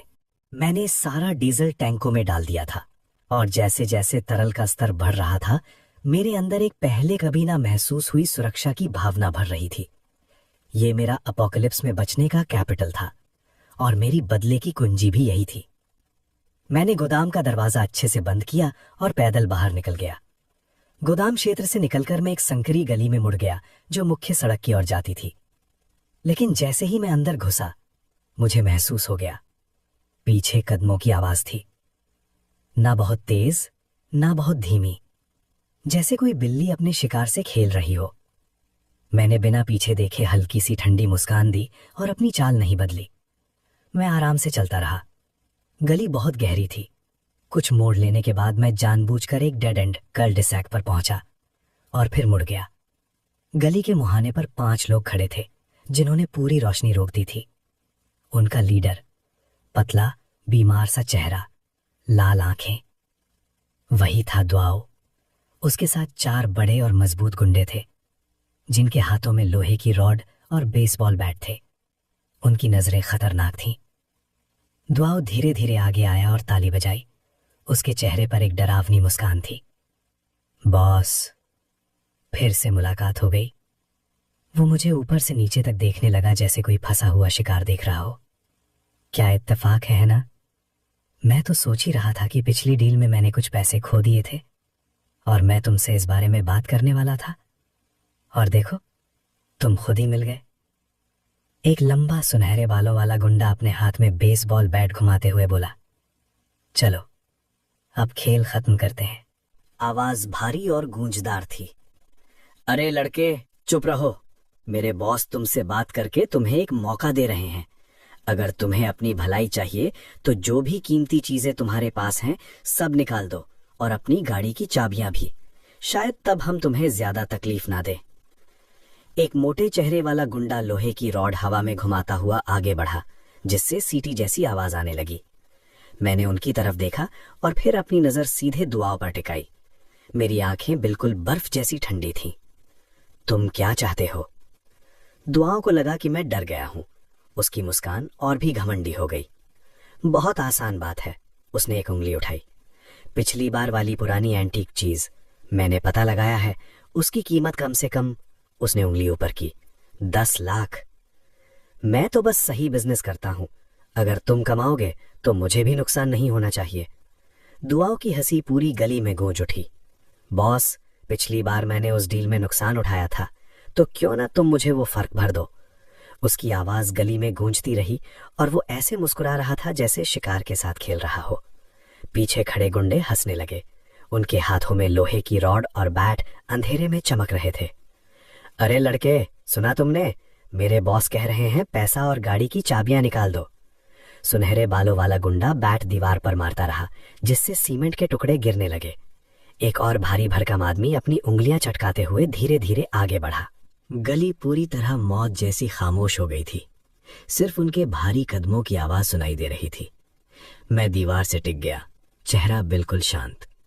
मैंने उन गुंडों की तरफ नहीं देखा जो मेरी ओर बढ़ रहे थे। मेरी आंखें सीधे दुआओं के लालची चेहरे पर टिकी थीं। तुम्हें यकीन है मैंने पूछा। मेरी आवाज तेज नहीं थी, लेकिन उसमें एक बर्फ जैसी ठंडक थी। दुआओं कुछ पल के लिए चौंक गया, फिर उसे लगा कि उसका अपमान हो गया है। तुम मरने वाले हो फिर भी इतना अकड़ रहे हो? खत्म कर दो इसे, वो चिल्लाया। गुस्से से उसका चेहरा बिगड़ गया। उसकी टांगे तोड़ दो, फिर देखेंगे कैसे अकड़ता है। उसके चिल्लाते ही सबसे आगे खड़े सुनहरे बालों वाले और भारी भरकम गुंडे ने एक साथ हमला कर दिया। उन्होंने अपने हथियार उठाए और पूरे जोर से मेरी तरफ वार किया, लेकिन जैसे ही लोहे की रॉड मेरे करीब आई, मैं हिल गया। मैंने बस हल्के से हाथ उठाया, जैसे कुछ भी नहीं हुआ हो। किसी को ठीक से समझ नहीं आया कि क्या हुआ। अचानक मेरे दाहिने हाथ में एक छोटा काला स्प्रे कैन दिखाई दिया, और फिर एक तेज सफेद धुंध सीधे उनके चेहरों पर फैल गई। आ! दर्दनाक चीखें गूंज उठीं। सुनहरे बालों वाला और भारी गुंडा तुरंत अपने चेहरे पकड़कर जमीन पर गिर पड़े। मेरी आंखें जल रही हैं। उन्होंने अपने हथियार गिरा दिए और दर्द से तड़पने लगे। ये अचानक हुआ पल बाकी लोगों को हैरान कर गया। दुआओं की मुस्कान भी जम गई और उसका चेहरा बदलने लगा। जब उसने देखा कि उसके दो सबसे मजबूत गुंडे एक ही पल में बेकार हो गए, दुआओं पूरी तरह जम गया। तुमने ये क्या इस्तेमाल किया कमीने? ये उसका जवाब था। मैंने अपना बायां हाथ हिलाया और एक सफेद प्लास्टिक का बैग हवा में उड़ गया। दुआओं को ठीक से समझ भी नहीं आया कि क्या हो रहा था। मेरी कलाई हल्की सी घूमी और तभी एक क्रॉस शेप डार्ट ने उस बैग को टकरा दिया। पफ! बैग हवा में फट गया और एक तेज सफेद पाउडर का बादल पूरी गली में फैल गया। धत! मैं आंखें नहीं खोल पा रहा। बाकी गुंडों की आंखों में भी वो पाउडर चला गया था। जलन इतनी तेज थी कि वे रोने लगे, नाक बहने लगी। वे अपने चेहरे पकड़कर हाथ हिलाते रहे, पूरी तरह अंधाधुंध और घबराए हुए। सिर्फ कुछ सेकंड में चारों ताकतवर गुंडे जमीन पर गिर चुके थे। जहां तक उस स्प्रे कैन और प्लास्टिक बैग की बात थी, वे दोनों चीजें मैं पहले ही स्पेस खजाने की जगह में रख चुका था। अब गली में सिर्फ दो लोग बचे थे, मैं और पूरी तरह घबराया हुआ दुआओं। दुआओं का दिमाग बिल्कुल खाली हो गया था। उसे समझ ही नहीं आ रहा था कि अभी क्या हुआ। ये स्प्रे कहाँ से आया? वो बैग कहाँ से आया? उसे लगा जैसे ये कोई जादू हो। डर उसके पैरों से ऊपर तक फैल गया। जब उसने मुझे धीरे धीरे पास आते देखा तो उसके पैर खुद ब खुद पीछे हटने लगे। तू मेरे पास मत आ। मैंने उसकी बात को नजरअंदाज कर दिया। मैं एक कदम आगे बढ़ा और बिना झिझक उसके सीने पर एक जोरदार लात मार दी। उह! दुआओं हवा में उड़कर पीछे दीवार से टकरा गया। उसकी पीठ जोर से दीवार से लगी और वो दर्द से चीख उठा। मैंने उसे कुछ भी करने का मौका दिए बिना उस पर छलांग लगा दी। मैंने अपने पैर से उसकी कलाई को जोर से दबा दिया और ऊपर से उसे घूरा। वो कहाँ है? क्या क्या बोल रहे हो? दुआओं दर्द से दांत पीस रहा था, लेकिन फिर भी अकड़ दिखाने की कोशिश कर रहा था। मुझे बातचीत में कोई दिलचस्पी नहीं थी। मैंने अचानक अपने पैर से पूरी ताकत लगाकर दबाया। दुआओं ऐसे चीखा जैसे उसकी जान निकल रही हो। उसकी कलाई का दर्द असहनीय हो चुका था। जो जेठ तुम्हारे पास है वो वहां है। मैं बताता हूँ। वो पूरी तरह टूट चुका था। वो मेरी जैकेट की अंदर वाली जेब में है। मैंने उसकी चीखों को अनसुना करते हुए घुटनों के बल बैठकर उसकी जैकेट तलाशी। जल्दी ही मेरी उंगलियों को एक ठंडी और सख्त चीज महसूस हुई। मैंने उसे बाहर निकाला। वो एक जेट का पेंडेंट था। उसका रंग गहरा हरा एमरल्ड का और उसकी चमक इतनी खास थी कि अंधेरी गली में भी हल्की रोशनी दे रही थी। उस पर पुराने जमाने की नक्काशी थी, बादलों जैसे जटिल पैटर्न। ये वही था। मैंने हल्की सांस ली। अपनी पिछली जिंदगी में जब प्रलय शुरू हुआ और व्यवस्था टूट गई थी, दुआओं ने इसी फैमिली जेट का इस्तेमाल करके एक बड़े व्यक्ति से सबसे सुरक्षित चरण का पास हासिल किया था। और उस समय मैं बर्फ और ठंड में एक कुत्ते की तरह सिर्फ खाने के लिए संघर्ष कर रहा था। मुझे कभी नहीं लगा था कि इस जीवन में ये चीज मेरे हाथ लग जाएगी। उसी पल दुआओं की आंखों में दर्द के साथ साथ एक अचानक चमकती हुई क्रूरता दिखाई दी। उसने अचानक अपनी पीठ से एक फोल्डिंग चाकू निकाला और पूरी ताकत से मेरी जांघ की तरफ वार कर दिया। मैं तुम्हें मार दूंगा। चाकू की धार ठंडी रोशनी में चमक रही थी, लेकिन मैं उससे तेज था। मेरा दाहिना हाथ हिला। एक सेकंड पहले वो खाली था और अगले ही पल उसमें एक मोटी लाल ईंट आ गई। ये ईंट अचानक ऐसे प्रकट हुई जैसे कहीं से भी निकल आई हो।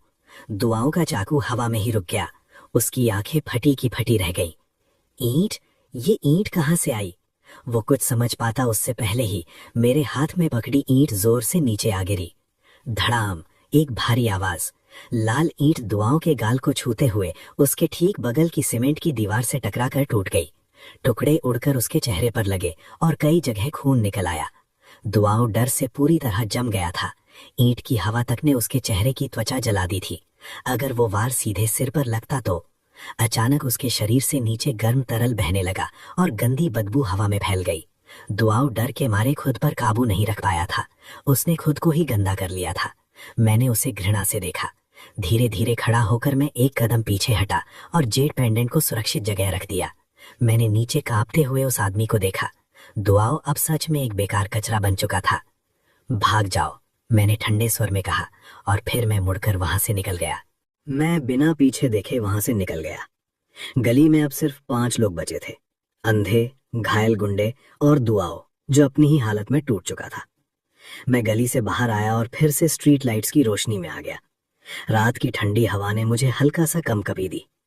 मैंने जेब से जेड पेंडेंट निकाला और अपने हाथ में रखा। वो छूने में ठंडा था, लेकिन उसमें से एक गहरी आध्यात्मिक ऊर्जा निकल रही थी। जैसे ही मेरी उंगलियां पूरी तरह उस जेड पर बंद हुई, मेरे दिमाग के अंदर अचानक एक तेज झटका लगा। वो वही ट्रेजर बाउल स्पेस था जो पहले ही मेरे साथ जुड़ चुका था। अचानक एक चमकदार रोशनी मेरे दिमाग में फट पड़ी, इतनी तेज कि सूरज भी उसके सामने फीका लगे। मैं वहीं रुक गया। मेरे मन में एक साफ आवाज गूंजी, स्पेस अपग्रेड होने वाला है।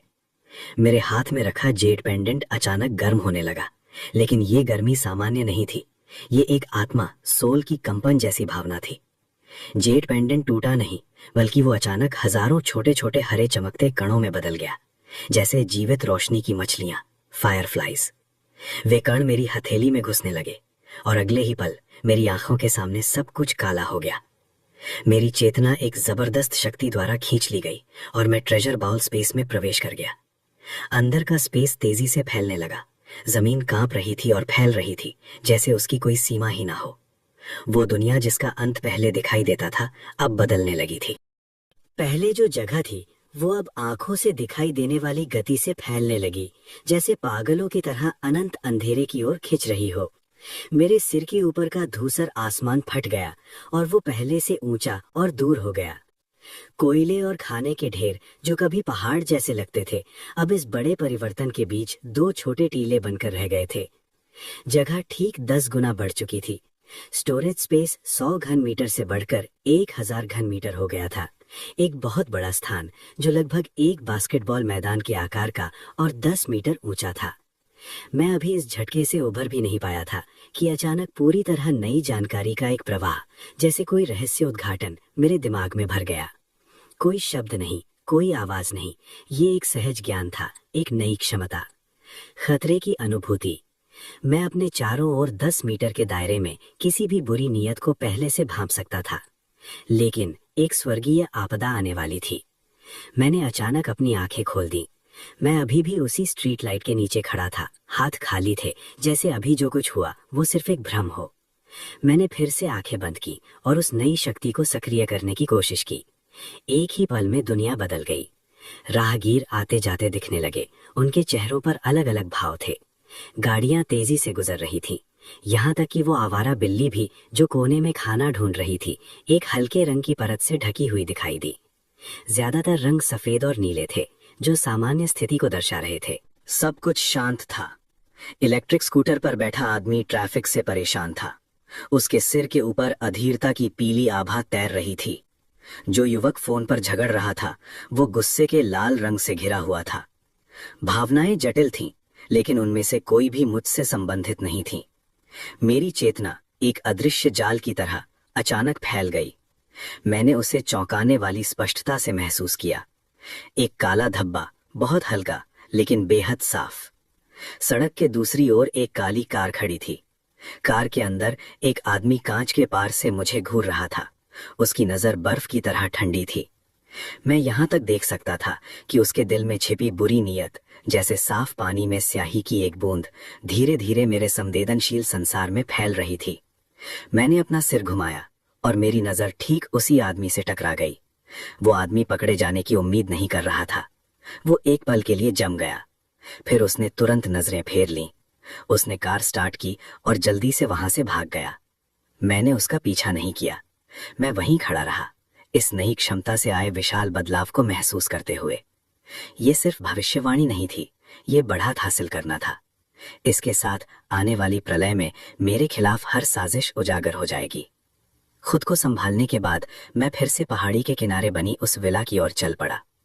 रात पूरी तरह उतर चुकी थी। विला का इलाका एक अजीब सी सांझ की रोशनी में डूबा हुआ था।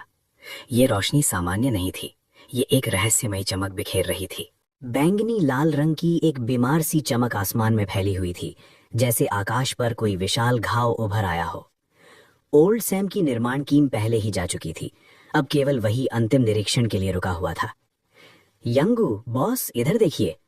मुझे देखते ही ओल्ड सैम दौड़ कर आया। उसके चेहरे पर गर्व साफ झलक रहा था।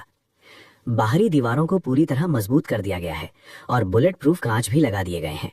इस बाढ़ की तो बात ही छोड़ दीजिए, एक इंसान तो क्या, कोई गाड़ी भी अगर इसमें टकराए तो 2 बार सोचेगी। पूरी विला अब ग्रे स्टील की एक किले में बदल चुकी थी। सभी खिड़कियां मोटे बुलेट प्रूफ कांच से बदल दी गई थीं।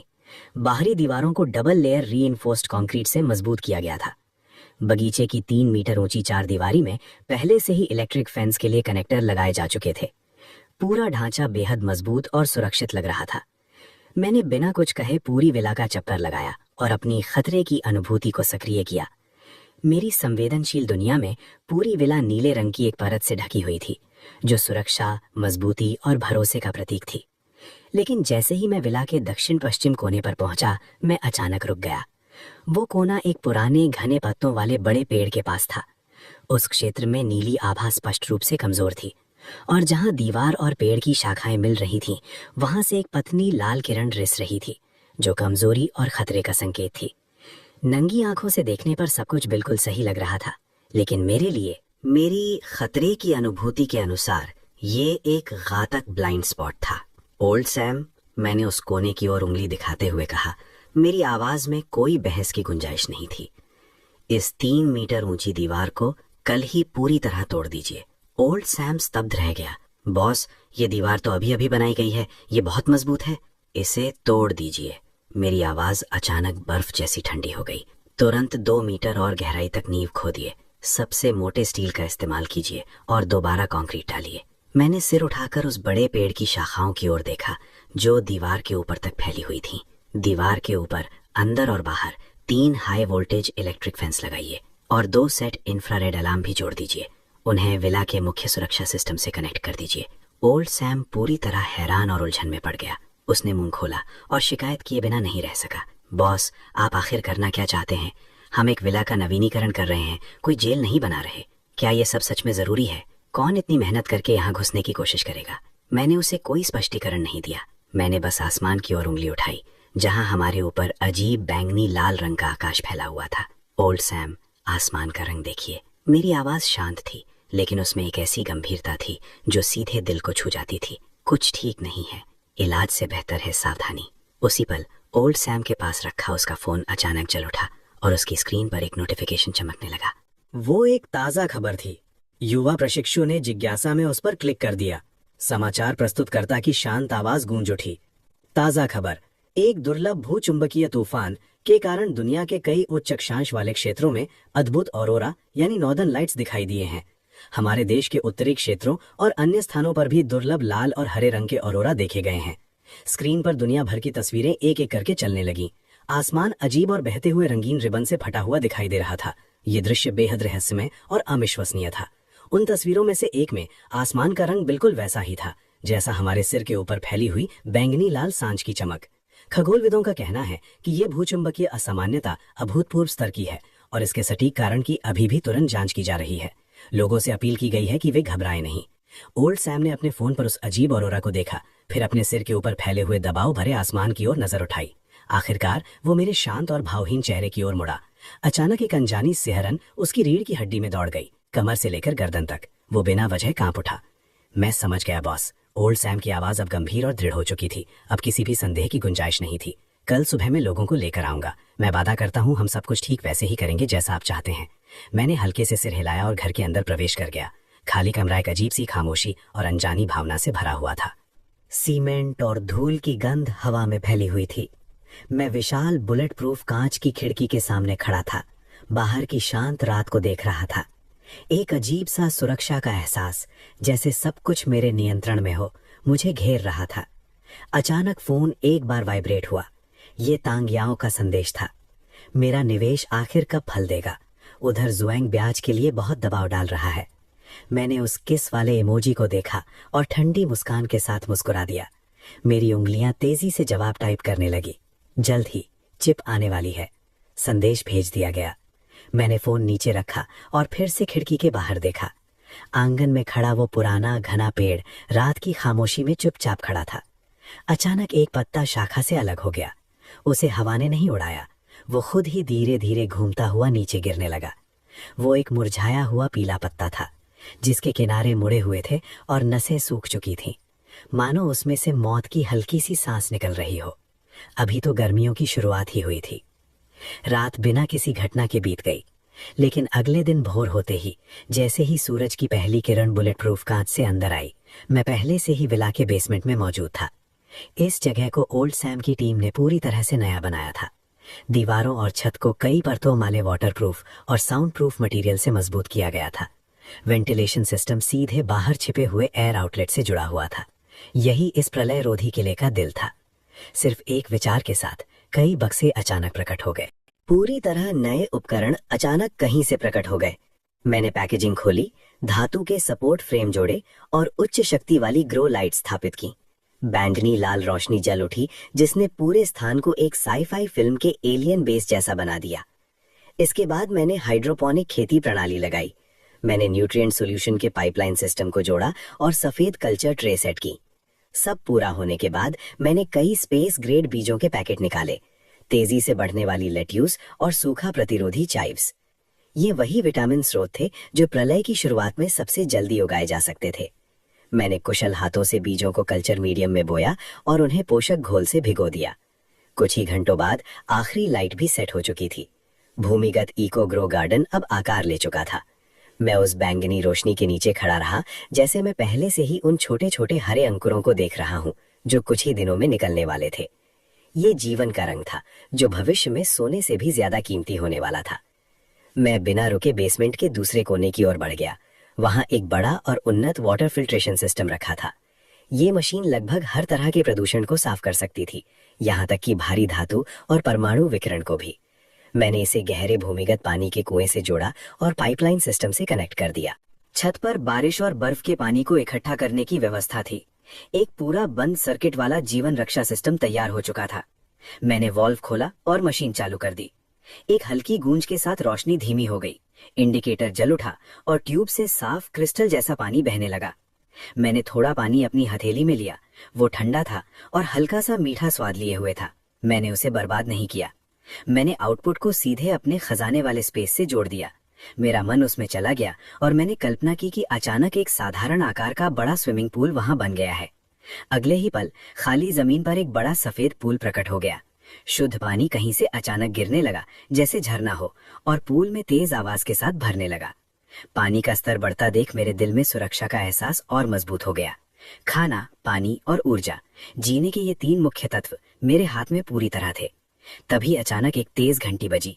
सिर्फ घंटी नहीं, जैसे कोई दरवाजा जोर जोर से पीट रहा हो। मैंने निगरानी स्क्रीन पर देखा, एक लंबा और पतला आदमी सस्ते सूट में बालों को अच्छी तरह से सेट किए हुए दरवाजे पर बेचैनी से खड़ा था। वो रेजिडेंस का मैनेजर था। मैंने उपकरण बंद किया, ऊपर गया और दरवाजा खोला। नमस्ते, मैं रेजिडेंस का मैनेजर हूँ। मेरा उपनाम ईस्टन है। मैनेजर का चेहरा गंभीर था और वो मुझे ऊपर से नीचे तक घूर रहा था। उसने अपनी गर्दन आगे बढ़ाकर आंगन के अंदर भी झांकने की कोशिश की। क्या आप नए मालिक हैं? आपको पता है कि आपके काम से बहुत ज्यादा शोर हो रहा है। प्रशासन को पहले ही कई शिकायतें मिल चुकी हैं। उसका लहजा पूरी तरह आरोप लगाने वाला और घमंडी था। और आपकी बाहरी दीवार की मरम्मत तथा आंगन की बाड़ को ऊंचा करना, ये सब अवैध निर्माण है। नियमों के अनुसार इन्हें पूरी तरह तोड़कर पहले जैसी स्थिति में लाना होगा। मैनेजर ने एक निष्पक्ष अधिकारी जैसा दिखने की कोशिश करते हुए ठुड्डी ऊपर उठा ली। मैं उसे चुपचाप देखता रहा। मेरी नजर में खतरे को पहचानने की क्षमता से उसके सिर के ऊपर पीला रंग दिखाई दे रहा था जो उसकी चिड़चिड़ाहट को दर्शा रहा था, लेकिन उससे भी ज्यादा एक काली विकृत आभा थी जो उसकी लालच को दिखा रही थी। वो समस्या सुलझाने नहीं आया था, बल्कि उससे फायदा उठाने आया था। तोड़ना है? मैंने बिना किसी भाव के दोहराया। हाँ, तोड़ना ही होगा। मैनेजर को लगा कि उसने मुझे डरा दिया है।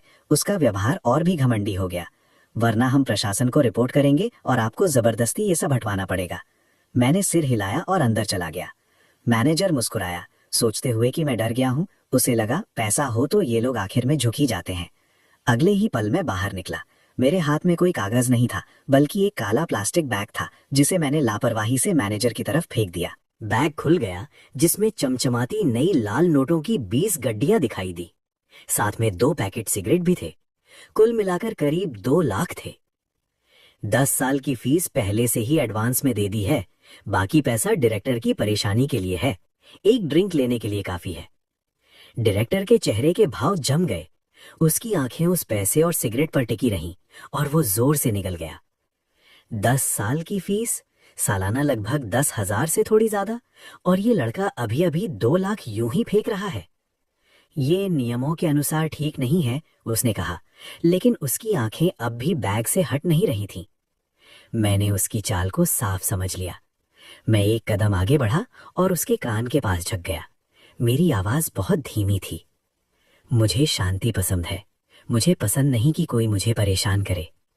मेरे शब्दों में एक ऐसी ठंडक थी जिसमें कोई जवाब देने की गुंजाइश नहीं थी। डायरेक्टर, मेरे घर की दीवारें बहुत अच्छी तरह से साउंड प्रूफ नहीं है। कभी कभी मैं ऐसी चीजें सुन लेता हूं जो मुझे नहीं सुननी चाहिए। डायरेक्टर का शरीर अचानक सख्त हो गया। उसकी पीठ में एक ठंडी लहर दौड़ गई। उसे समझ आ गया कि ये लाठी और गाजर का खेल है, एक चेतावनी। वो तुरंत नीचे झुककर प्लास्टिक बैग उठा लेता है। उसके हाव भाव इतने सहज थे जैसे उसने ये काम हजारों बार किया हो। उसका अधिकारी जैसा सख्त लहजा गायब हो गया और उसकी जगह एक चापलूसी भरी मुस्कान आ गई। ओ युवा मालिक, घर, आप बहुत दयालु हैं। उसने बैग को कसकर पकड़ा और शरीर को गहराई से झुका लिया। वो बोला, मैं तो बस आपके साथ मजाक कर रहा था। आपके जैसे बड़े मालिक जो अपनी निजी जिंदगी को इतना महत्व देते हैं, हमारी सोसाइटी पूरी तरह आपका समर्थन करेगी और बिना किसी शर्त के सहयोग करेगी। मैंने उस मजबूत दीवार की तरफ इशारा किया और अंगूठा ऊपर कर दिया। ये कोई अवैध निर्माण नहीं है, ये कला है। ये सुरक्षा की भावना का असली रूप है। मैं अभी जाकर बाकी मालिकों को समझा देता हूं कि कोई भी हंगामा ना करे। चिंता मत कीजिए युवा मास्टर घर, अगर आपको भविष्य में किसी चीज की जरूरत हो तो सीधे मुझे बुलाइए। मैं गारंटी देता हूं कि कोई भी आपको फिर से परेशान नहीं करेगा। ये कहकर उसने फिर से बैग को कसकर पकड़ लिया, सिर हिलाया, झुककर अभिवादन किया और जल्दी से चला गया, जैसे उसे डर हो कि 1 सेकंड और रुकना भी अपमान होगा। मैंने उसकी पीठ को भागते हुए देखा। मेरी नजरें बर्फ जैसी ठंडी थीं। मेरे इस सुरक्षित ठिकाने में पैसा सिर्फ कागज है, लेकिन फिलहाल ये अभी भी बहुत सी समस्याएं हल कर सकता है। इसी दौरान शहर के दिल में स्थित एक आलीशान अपार्टमेंट में माहौल भारी था। टैंग याओ सोफे के कोने में सिमटी हुई थी। उसका चेहरा पीला पड़ चुका था। वो ठीक से सांस लेने की भी हिम्मत नहीं कर रही थी। उसके सामने जागन बैठा था, एक दबंग और प्रभावशाली अंदाज में। उसके साथ 2 काले कपड़ों वाले बॉडीगार्ड खड़े थे। वो अपने हाथ में सोने का लाइटर घुमा रहा था। लाइटर का ढक्कन बार बार खुल बंद हो रहा था। लाइटर के ढक्कन लगातार खुलने बंद होने की आवाज गूंज रही थी। हर क्लिक टांग याओ के दिल पर हथौड़े की तरह पड़ रहा था। मेरी छोटी याओ, उसने आखिरकार कहा। उसकी आवाज नरम थी, लेकिन उसने टांग याओ को और ज्यादा कांपने पर मजबूर कर दिया। तुमने इस निवेश के बारे में लगभग 1 हफ्ते पहले कहा था, अभी तक कुछ भी क्यों नहीं हुआ? उसने टांग याओ की तरफ देखा। अब उसकी आंखों में पहले वाली चाहत या लगाव नहीं था, सिर्फ सवाल और बेचैनी थी। लेकिन 5 लाख कोई छोटी रकम नहीं है। ब्याज हर दिन बढ़ रहा है। भाई गे, प्लीज थोड़ा और इंतजार कर लो।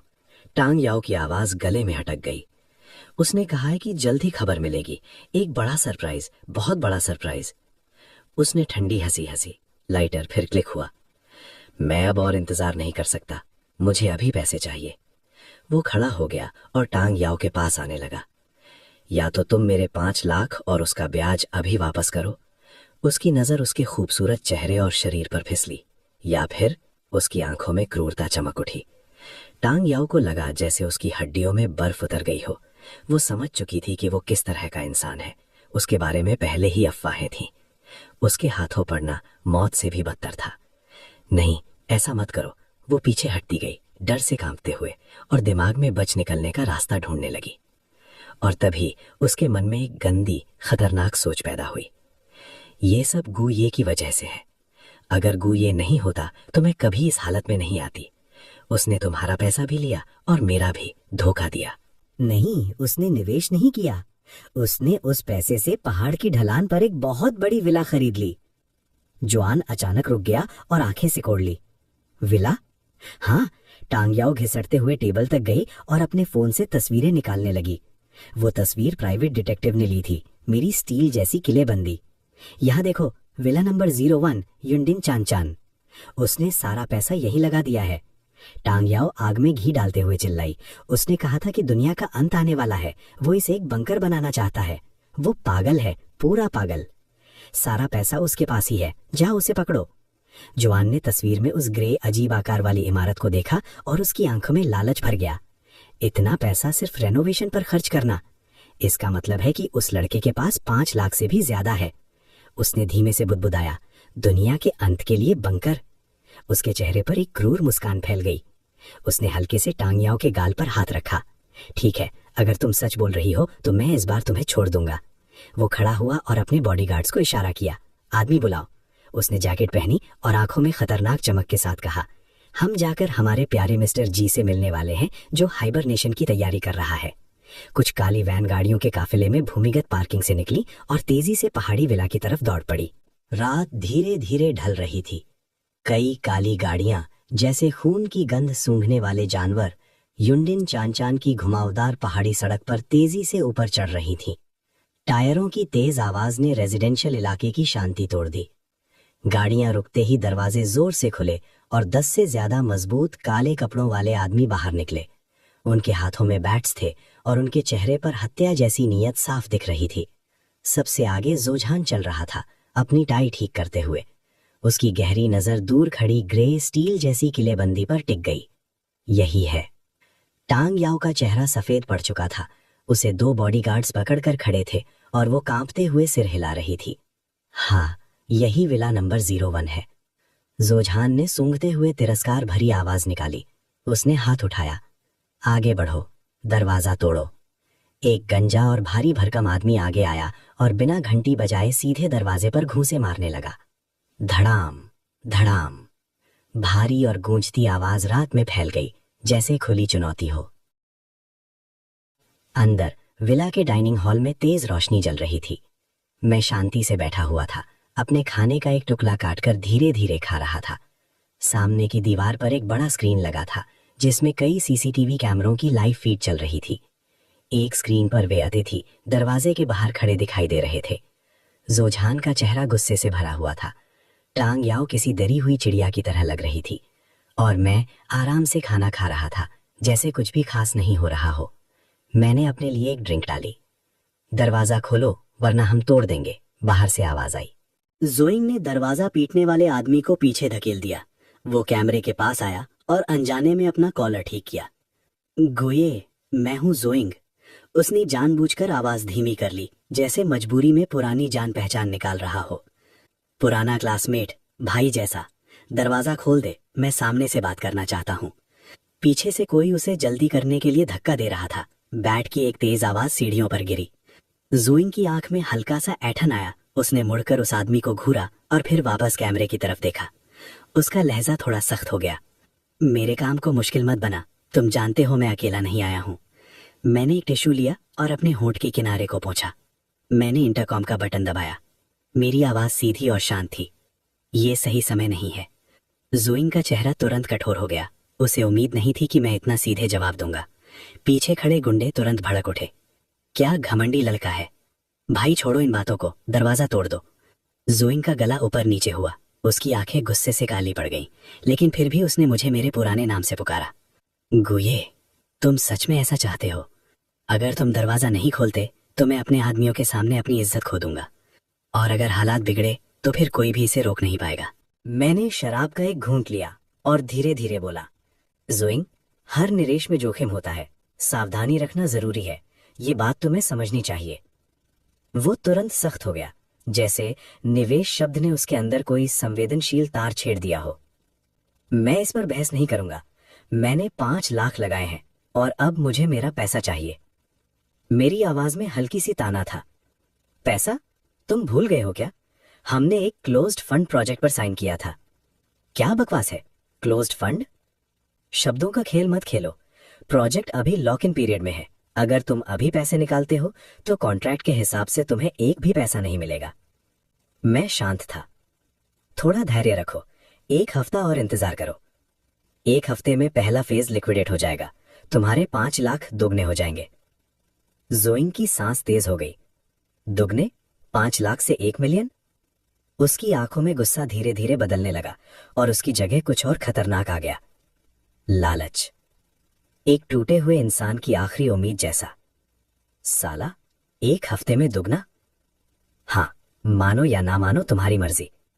दरवाजा वहीं है, तोड़ना है तो तोड़ लो, या 1 हफ्ते बाद आकर अपना 1 मिलियन ले जाओ। और अगर अभी कुछ किया तो कॉन्ट्रैक्ट खत्म और तुम्हें कुछ नहीं मिलेगा। मैंने सीधा कॉल काट दिया। स्क्रीन पर जोइंग का चेहरा बदलता रहा, गुस्सा, उलझन और लालच का एक तूफान बनकर।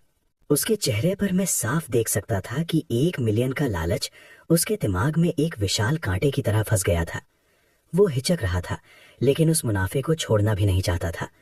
उसकी नजर बार बार दरवाजे और अपने आदमियों के बीच घूम रही थी, जैसे वो सोच रहा हो, अगर ये सच हुआ तो इस लड़के ने अपनी विला को इतना पैसा लगाकर एक कछुए जैसा खिला बना दिया है। शायद उसके पास सच में कमाने का कोई तरीका है। अगर ऐसा है तो हमें अंदर घुसना चाहिए। उसी समय जोजान की नजर टांग याओ के पीले पड़े चेहरे पर गई। उसके अंदर जमा गुस्सा और उलझन के लिए उसे एक निशाना चाहिए था। पाक! एक तेज थप्पड़ गूंजा। जोजान ने गुस्से में टांग याओ को जोर से थप्पड़ मार दिया। वो लड़खड़ा गई। उसके होंठ के कोने से खून निकल आया और उसके कानों में सीटी जैसी आवाज गूंजने लगी। तू ही है जिसने मुझे इस मुसीबत में डाला है। तूने मुझे अपने आदमियों के सामने बेवकूफ बना दिया। उसने अपना सारा गुस्सा और शक उसी पर निकाल दिया। फिर वो मुड़ा और अपने आदमियों पर चिल्लाया, क्या देख रहे हो, चलो वापस, इसे ले जाओ। 2 गुंडे आगे आए और टांग याओ को दोनों तरफ से पकड़ लिया। उसने विरोध करने की कोशिश की, लेकिन अगले ही पल उसे एक काड़ी गाड़ी में घसीटकर फेंक दिया गया। धड़ाम! दरवाजा बंद हो गया। जोजान का चेहरा अंधेरा पड़ चुका था। उसने अपनी कलाई झटकी, मुड़ा और गाड़ी में बैठ गया। गाड़ियों के इंजन गरजे और पूरा काफिला तेजी से वहां से गायब हो गया। विला के प्रवेश पर सिर्फ सन्नाटा रह गया। विला एक पल में खाली हो गया। सिर्फ कुछ खून के धब्बे रह गए थे, जिन्हें हवा धीरे धीरे मिटा रही थी। बेतरतीब पद चिन्हों के निशान भी रात में जल्दी ही गायब हो गए, जैसे अंधेरे ने उन्हें निगल लिया हो। अंदर मैंने अपना आखिरी स्टेक खत्म किया और प्लेट डिश वॉशर में रख दी। मैंने सीसीटीवी मॉनिटर को बिना किसी खास ध्यान के बंद कर दिया। फिर मैं लिविंग रूम की बड़ी कांच की खिड़की की तरफ चला गया और बाहर गहरे बैंगनी रंग के आसमान को देखने लगा। सब कुछ मेरे प्लान के अनुसार चल रहा था। अचानक मेरे माथे के बीचों बीच एक तेज चुभती हुई दर्द की लहर उठी। ये दर्द सिर्फ शरीर का नहीं था, ये आत्मा की गहराइयों से आने वाली चेतावनी थी। मुझे खतरे का एहसास हुआ। इस क्षमता को पाने के बाद पहली बार इतना तीव्र संकेत मिला था। चारों तरफ तनाव फैल गया था, ऊपर नीचे, जैसे पूरा संसार अभी किसी विनाशकारी स्थिति में बदलने वाला हो। मेरी पुतलियां अचानक से कुड़ गईं। उसी पर लिविंग रूम की टीवी स्क्रीन, जो वित्तीय खबरें दिखा रही थी, अचानक झपकने लगी। चित्र अचानक कट गया। कुछ आपातकालीन अलार्म बजने के बाद एक गंभीर चेहरे वाला एंकर दिखाई दिया। हम अपने नियमित कार्यक्रम को रोककर ये ब्रेकिंग न्यूज दे रहे हैं। ये एक वैश्विक आपात सूचना है। उसकी आवाज तनाव से भरी हुई थी, जैसे उसे खुद भी अभी अभी स्क्रिप्ट मिली हो। राष्ट्रीय अंतरिक्ष विज्ञान केंद्र की निगरानी के अनुसार सूरज पर एक अत्यंत शक्तिशाली सोलर फ्लेयर हुआ था, क्लास 10.28 की तीव्रता वाला। इसके साथ निकली कोरोना मास इजेक्शन CME अविश्वसनीय गति से सीधे पृथ्वी की ओर बढ़ रही थी। टीवी स्क्रीन पर एक एनिमेटेड सिमुलेशन दिखाया गया, जो स्पेस टेलीस्कोप से लिया गया था। सूर्य की सतह से एक विशाल अग्निगोलक फटकर बाहर निकला और अपने साथ हजारों टन आवेशित कण लेकर आया, जो एक विनाशकारी तूफान की तरह सीधे नीले ग्रह की ओर बढ़ रहे थे। एंकर की आवाज फिर से गूंज उठी, लेकिन इस बार उसमें छिपा हुआ कंपन साफ महसूस हो रहा था। अनुमान है कि ये उच्च ऊर्जा कणों की धारा 12 घंटे के भीतर पृथ्वी तक पहुंच जाएगी और तब तक ये पूरी दुनिया में अत्यंत तीव्र जियोमैग्नेटिक तूफान पैदा करेगी। विशेषज्ञों के अनुसार कक्षा में मौजूद सभी सैटेलाइट्स निष्क्रिय हो सकते हैं। पृथ्वी की संचार प्रणाली, बिजली नेटवर्क और वित्तीय सिस्टम भारी और लंबे समय तक रुकावट का सामना कर सकते हैं। सभी नागरिकों से तुरंत।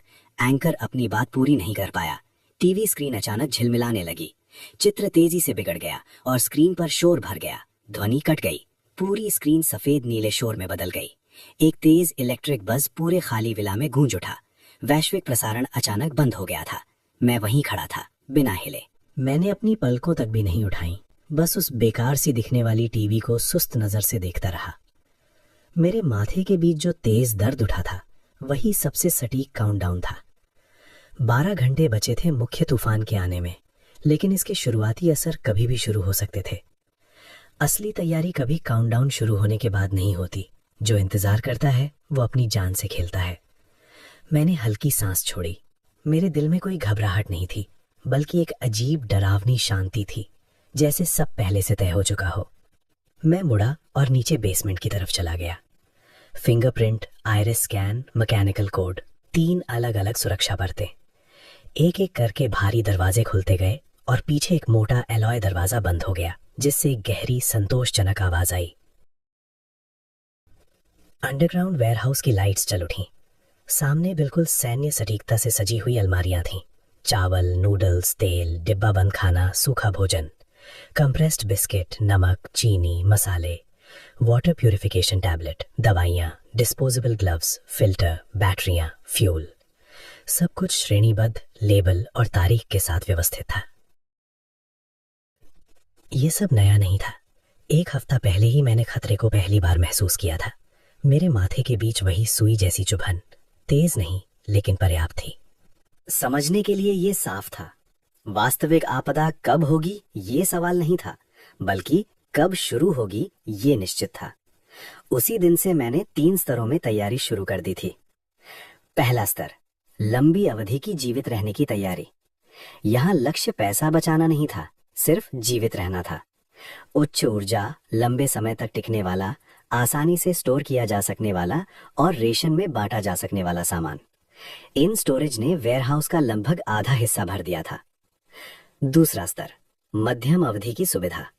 फ्रोजन मीट, सब्जियां, कॉफी, चाय, शराब, स्नैक्स, मसाले, बेसिक सूप स्टॉक। ये चीजें जरूरी नहीं थीं, लेकिन वे साधारण जीवन को भी जीने लायक बना देती थीं। तीसरा स्तर, अल्पकालिक आनंद, दुनिया के अंत में भी। ये सिर्फ पेट भरने की बात नहीं थी, बल्कि ये भी कि क्या आप खाते समय आनंद महसूस करते हैं या नहीं। लॉबस्टर, बियर, स्टेक, चीज, डेजर्ट, सब वैक्यूम पैक करके फ्रीजर में रखा गया था। मैंने एक फ्रीजर खोला। ठंडी हवा का झोंका सीधे चेहरे पर लगा। अंदर पारदर्शी वैक्यूम पैकेट ऐसे रखे थे जैसे ईंटें हों। चमकदार लाल लॉबस्टर, मोटे स्टेक और मार्बलिंग वाले रिब्स चुपचाप रखे हुए थे। मैं हल्का सा मुस्कुराया। बाहर लोग आखिरी चावल के बैग के लिए एक दूसरे से लड़ रहे थे और मैं बस आखिरी इन्वेंट्री चेक कर रहा था। सूची निकाली और हर चीज को एक एक करके वेरीफाई किया। मात्रा, expiry date, location, reserve stock, सब कुछ कंफर्म करने के बाद बस एक विचार ही काफी था। और उसी पल हर चीज, हर बॉक्स, हर वैक्यूम पैक, हर सूखा खाना, हर डिब्बा बंद वस्तु, दवाइयाँ, पानी शुद्ध करने की गोलियां, ऐसा लगा जैसे किसी अदृश्य हाथ ने उन्हें उठा लिया हो और वे हवा में विलीन हो गए हों, मेरे स्टोरेज स्पेस में चले गए हों। एक ऐसी जगह जहां समय रुक जाता है, जहां गर्म खाना ठंडा नहीं होता और ठंडा खाना खराब नहीं होता, जहां दवाइयां कभी एक्सपायर नहीं होती। मुझे बस उन्हें सही तरीके से व्यवस्थित करना था ताकि आने वाले हर दिन के प्लान के अनुसार उनका उपयोग हो सके। आखिर में मैंने कुछ अल्पकालिक आनंद वाली चीजें जल्दी एक्सेस जोन में रख दी। आज रात मैं उनमें से कुछ का आनंद लूंगा, इसलिए नहीं कि मेरे पास समय की कमी थी, बल्कि इसलिए कि अब बाहर की दुनिया इस लायक नहीं रही थी कि मैं उसके लिए किसी भी खाने की लड़ाई लड़ूं। मैंने फ्रीजर बंद किया और फिर से मॉनिटर रूम में चला गया। पहाड़ के नीचे शहर में पूरी तरह अराजकता फैल चुकी थी। सड़कें जाम थीं, हॉर्न लगातार बज रहे थे। लोग अपने घरों और ऑफिसों से बाहर निकलकर सुपरमार्केट और पेट्रोल पंप की तरफ भाग रहे थे। पैनिक शुरू हो चुका था। मैंने ताज़ा पिसी हुई कॉफी बनाई और चमड़े के सोफे पर बैठ गया। मेरी नज़र पहाड़ के नीचे मुख्य सड़क पर थी। सुपरमार्केट का एंट्री एरिया पूरी तरह से बेकाबू हो चुका था। लोग धक्का मुक्की कर रहे थे, सामान लूट रहे थे, लड़ाइयां शुरू हो चुकी थीं। एक अधेड़ उम्र का आदमी जिसने अभी अभी एक बैग उठाया था, जिस आदमी के हाथ में आखिरी चावल का बैग था, उसे एक ताकतवर युवक ने जमीन पर गिरा दिया। युवक ने उससे बैग छीन लिया और तुरंत भाग गया। वो आदमी न था, उसकी आंखें खून से लाल हो चुकी थीं। उसने एक ईंट उठाई और चिल्लाते हुए उसका पीछा किया। थोड़ी दूर पर एक महिला को सिर्फ कुछ पानी की बोतलों के लिए बेरहमी से पीटा जा रहा था। भीड़ में कोई किसी का नहीं था। अराजकता, लूट, हिंसा, आपदा अभी आई भी नहीं थी, लेकिन मानवता पहले ही टूट चुकी थी। मैं चुपचाप ये सब देख रहा था, जैसे कोई काला सफेद उबाऊ फिल्म देख रहा हूं। ना कोई दया, ना सहानुभूति, दिल पूरी तरह शांत, जैसे स्थिर पानी। रात 10 बजे मैंने आखिरी जांच पूरी की। दरवाजों का lock, power system switch over, air filtration, पानी tank pressure, backup fuel, server temperature और बाहरी सेंसर सिग्नल, सब कुछ परफेक्ट था। मैं सेंट्रल कंट्रोल कंसोल के पास गया। पारदर्शी कवर के नीचे लाल बटन था। मैंने उसे उठाया और एक साफ क्लिक के साथ दबा दिया। तुरंत एक भारी मशीन की गूंज सुनाई दी। बाहरी आंगन का 30 सेंटीमीटर मोटा एलॉय दरवाजा धीरे धीरे बंद होने लगा। 16 भारी लॉक दीवार में धंस गए। इसके बाद स्टील के शटर नीचे गिर गए। सभी खिड़कियां सील हो गईं। एक आखिरी गूंज के साथ विला पूरी तरह से बाहरी दुनिया से कट गई। अब कोई भी आवाज अंदर नहीं आ सकती थी। बाहर से कोई रोशनी अंदर नहीं आ रही थी, न कोई आवाज बाहर निकल रही थी। अब ये जगह एक अकेला द्वीप बन चुकी थी। अंदर की लाइटें अपने आप एडजस्ट हो रही थीं। वेंटिलेशन सिस्टम लगातार धीमी गूंज कर रहा था। मैं वापस लिविंग रूम में आ गया। तापमान स्थिर था, 26 डिग्री सेंटीग्रेड। मैं टी शर्ट और शॉर्ट्स में था, नंगे पैर ऊन के कालीन पर चलता हुआ। मैंने स्टोर रूम से कुछ लॉबस्टर निकाले और पैक खोलकर सीधे बर्तन में डाल दिए। ढक्कन उठाते ही एक तीखी लेकिन स्वादिष्ट खुशबू पूरे कमरे में फैल गई। फिर मैंने फ्रिज से ठंडी बियर निकाली। प्स्क की आवाज के साथ कैन खुली। बड़ी टीवी स्क्रीन पर ब्रेथ ऑफ द वाइल्ड चल रहा था। हल्का संगीत बज रहा था और बाहर का आसमान अजीब तरह से लाल हो रहा था। दो पूरी तरह अलग दुनिया। मैंने एक लाल चमकता लॉबस्टर उठाया और उसे खाया। फिर बियर की एक ठंडी घोंट ली। एक सिहरन पूरी शरीर में दौड़ गई। ये सच में मेरा आखिरी खाना था। इसलिए नहीं कि अब खाना नहीं मिलेगा, बल्कि इसलिए कि अब बाहरी दुनिया का नियम टूटने वाला था और मुझे उसकी जरूरत नहीं रह जाएगी। मैं सोफे पर ढह गया और आंखें बंद कर लीं, आखिरी शांत पल का आनंद लेते हुए। मेरा स्टोरेज पूरी तरह भरा था। अंडरग्राउंड गार्डन में बीज बो दिए गए थे। पानी का टैंक पूरा भरा था। जनरेटर चालू था। सब कुछ तैयार था। और ठीक उसी क्षण मेरे माथे के बीच की तेज चुभने वाली दर्द की लहर अपने चरम पर पहुंच गई। मैंने अचानक आंखें खोली और स्क्रीन की तरफ देखा। आसमान एक पल में काला पड़ गया। एक गहरा, घना, बिना किसी रोशनी का अंधकार, जैसे कोई अंतहीन खाई। हर इंसान पर एक जबरदस्त भय छा गया। सड़कों पर हो रही झड़पें तुरंत रुक गईं। डरे हुए लोग एक साथ आसमान की तरफ देखने लगे। और फिर अगले ही पल दुनिया की सारी रोशनी एक साथ बुझ गई, जैसे किसी ने मुख्य स्विच ही काट दिया हो। पहाड़ के नीचे फैली रोशनी की नदी एक सेकंड में गायब। स्ट्रीट लाइट, कार की हेडलाइट, दुकान की लाइटें, घरों की खिड़कियां, सब कुछ अंधेरे में डूब गया। सिक्योरिटी मॉनिटरिंग स्क्रीनें बाहर वाली को छोड़कर भी काली हो गईं। पूरा सिस्टम अंधकार में खो गया। विला का बैकअप पावर तुरंत चालू हो गया। लाइटें एक बार झपकी और फिर सामान्य हो गईं। बाहर की डरावनी अंधकार के मुकाबले अंदर का उजाला और भी असामान्य लग रहा था। मैंने अपनी बियर नीचे रख दी। पुराना युग खत्म हो चुका था। मेरा युग अभी शुरू हो रहा था। मैं सेंट्रल कंसोल और दर्जनों मॉनिटरों की तरफ बढ़ा। कुछ थर्मल कैमरों को छोड़कर, जिनके पास अपना पावर सोर्स था, बाकी सभी स्क्रीन काली थीं। इलेक्ट्रोमैग्नेटिक पल्स उम्मीद से तेज और ज्यादा शक्तिशाली था। इसका मतलब था शहर के 99% असुरक्षित इलेक्ट्रॉनिक सिस्टम अब सिर्फ बेकार धातु बन चुके थे। उस पल कारें, फोन, कंप्यूटर, नेटवर्क, सब कुछ रुक चुका था। बिजली व्यवस्था ध्वस्त हो चुकी थी। आधुनिक सभ्यता पूरी तरह से निष्क्रिय हो गई थी। मैंने डिस्प्ले को पावर मॉनिटर स्क्रीन पर स्विच किया।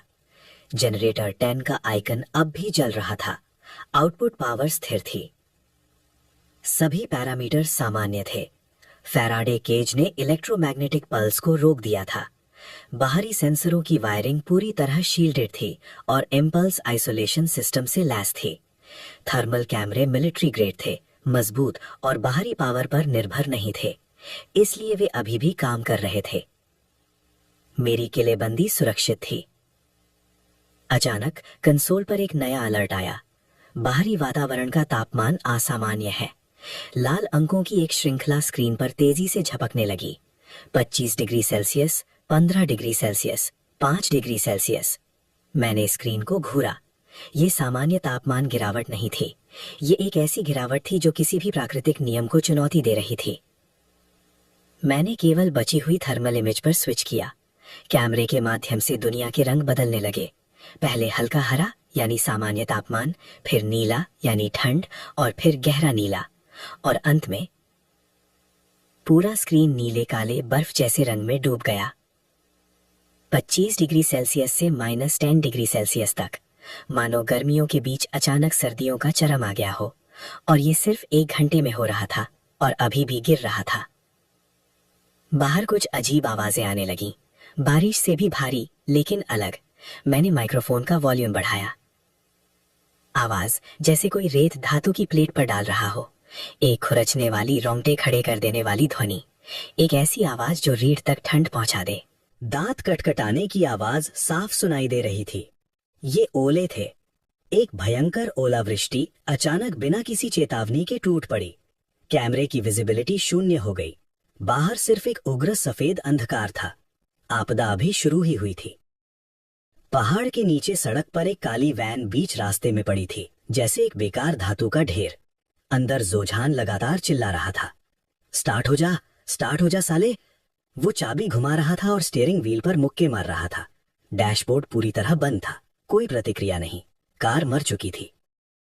बाहर घना अंधेरा था। फोन भी नहीं चल रहा था, सिर्फ एक बेकार ईंट बन चुका था।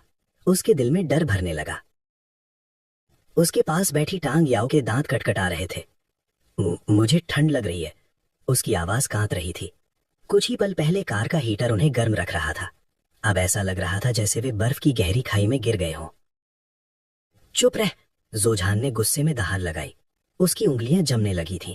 उसका महंगा सूट अब कागज की परत जैसा लग रहा था। मैं बाहर जाकर शरण ढूंढता हूं। उसने दरवाजा खोला। तुरंत एक बर्फीली हवा का झोंका अंदर घुस आया। जोझान, टांग याओ ने चीख लगाई, लेकिन वो पहले ही बाहर निकल चुका था। सिर्फ कुछ सेकंड, और फिर वो तुरंत वापस कार में भागकर घुस आया। बाहर हवा जानलेवा थी। बर्फ और ओले हिंसक रूप से गिर रहे थे। कुछ भी दिखाई नहीं दे रहा था। रास्ता पूरी तरह बंद हो चुका था। बाहर निकलना निश्चित मौत थी। भाई, मैं अब और सह नहीं पा रही। टांग याओ सिसकती वाली सीट पर बैठ गई। अपने आप को बाहों में कसकर पकड़ते हुए कांप रही थी। ठंड से उसके होंठ नीले पड़ चुके थे। जोझान ने उसे देखा। उसकी आंखों में गुस्सा था, लेकिन अब वो उसके अंदर के इंस्टिंक्ट से दब चुका था। अगर कोई हल नहीं मिला तो दोनों यहीं मर जाएंगे। इधर आ। उसने टांग याओ को अपनी तरफ खींच लिया और उसे कसकर पकड़ लिया। वो लड़की बर्फ जैसी ठंडी थी, लेकिन कम से कम उसके शरीर में थोड़ी सी इंसानी गर्मी अभी बाकी थी। टांग याओ ने विरोध नहीं किया। वो बस उससे चिपक गई, जैसे वो उसकी आखिरी उम्मीद हो। उनके पतले कपड़ों के नीचे वे दोनों ऐसे लग रहे थे जैसे दो जानवर फंसकर एक दूसरे की बची हुई गर्मी बांट रहे हों। इसी दौरान विला के अंदर रोशनी गर्म थी, हवा साफ थी और तापमान स्थिर था। बाहर दुनिया बर्फ और तूफान में टूट रही थी, जैसे पूरा ग्रह अंधकार में डूब रहा हो। मैंने स्टेक का आखिरी टुकड़ा चबाया और धीरे से निगल लिया। फिर बियर की एक घोंट ली और हल्का सा मुस्कुराया। बर्फबारी जारी थी। 1 मीटर से ज्यादा बर्फ जमा हो चुकी थी और लगातार बढ़ रही थी। जल्द ही विला की पहली मंजिल दब जाएगी। ये जगह एक अकेला द्वीप बन जाएगी, बर्फ के समुद्र के बीच। कॉफी टेबल हल्की सी कांपी। फोन था, घर का बिना मॉडिफाई किया हुआ टर्मिनल। मैंने उसे उठाया। स्क्रीन पर एक पतली अस्थिर नेटवर्क बार झपक रही थी। कोई अधूरी डेटा स्ट्रीम रिश्ते हुए जुड़ने की कोशिश कर रही थी। ये इमरजेंसी मिलिट्री नेटवर्क का बचा हुआ चैनल था। एक बहुत ही छोटी, कम फ्रीक्वेंसी संयुक्त सिग्नल स्टेशन और सबमरीन केबल रिले नेटवर्क के जरिए ही ये सिग्नल अंदर घुस पा रहा था। लॉन्गजुआन 01 एनक्रिप्टेड कोऑर्डिनेट्स। एनालिसिस शुरू। Yancheng underground shelter number 7, unauthorised access alert, identification fail, reverse tracing शुरू। स्क्रीन पर टेक्स्ट तेजी से चमक रहा था। प्रश्न, तुम कौन हो? मैं उन शब्दों को देखता रहा। हल्की सी मुस्कान आई और कोई जवाब नहीं दिया। मैंने दूसरा मॉडिफाइड फोन निकाला और उसे डेटा केबल से जोड़ दिया। मेरी उंगली वर्चुअल कीबोर्ड पर तेजी से चल रही थी। स्क्रीन पर कोड की लाइंस झिलमिला रही थीं। सिग्नल ब्लर करो, काउंटर इन्फिल्ट्रेशन। कुछ सेकंड बाद दूसरी साइट के चैनल पर एक लाइन आई, लेकिन वो मैंने नहीं लिखी थी। वो एक फेक इमरजेंसी सिग्नल था जिसे मैंने एक अनजान लोकेशन से सिम्युलेट करके भेजा था। कुछ पल बाद मैंने डिस्कनेक्ट कर दिया। दोनों फोन एयरप्लेन मोड में डाल दिए। अंधेरी दुनिया में शिकारी और शिकार की भूमिकाएं बदल चुकी थीं।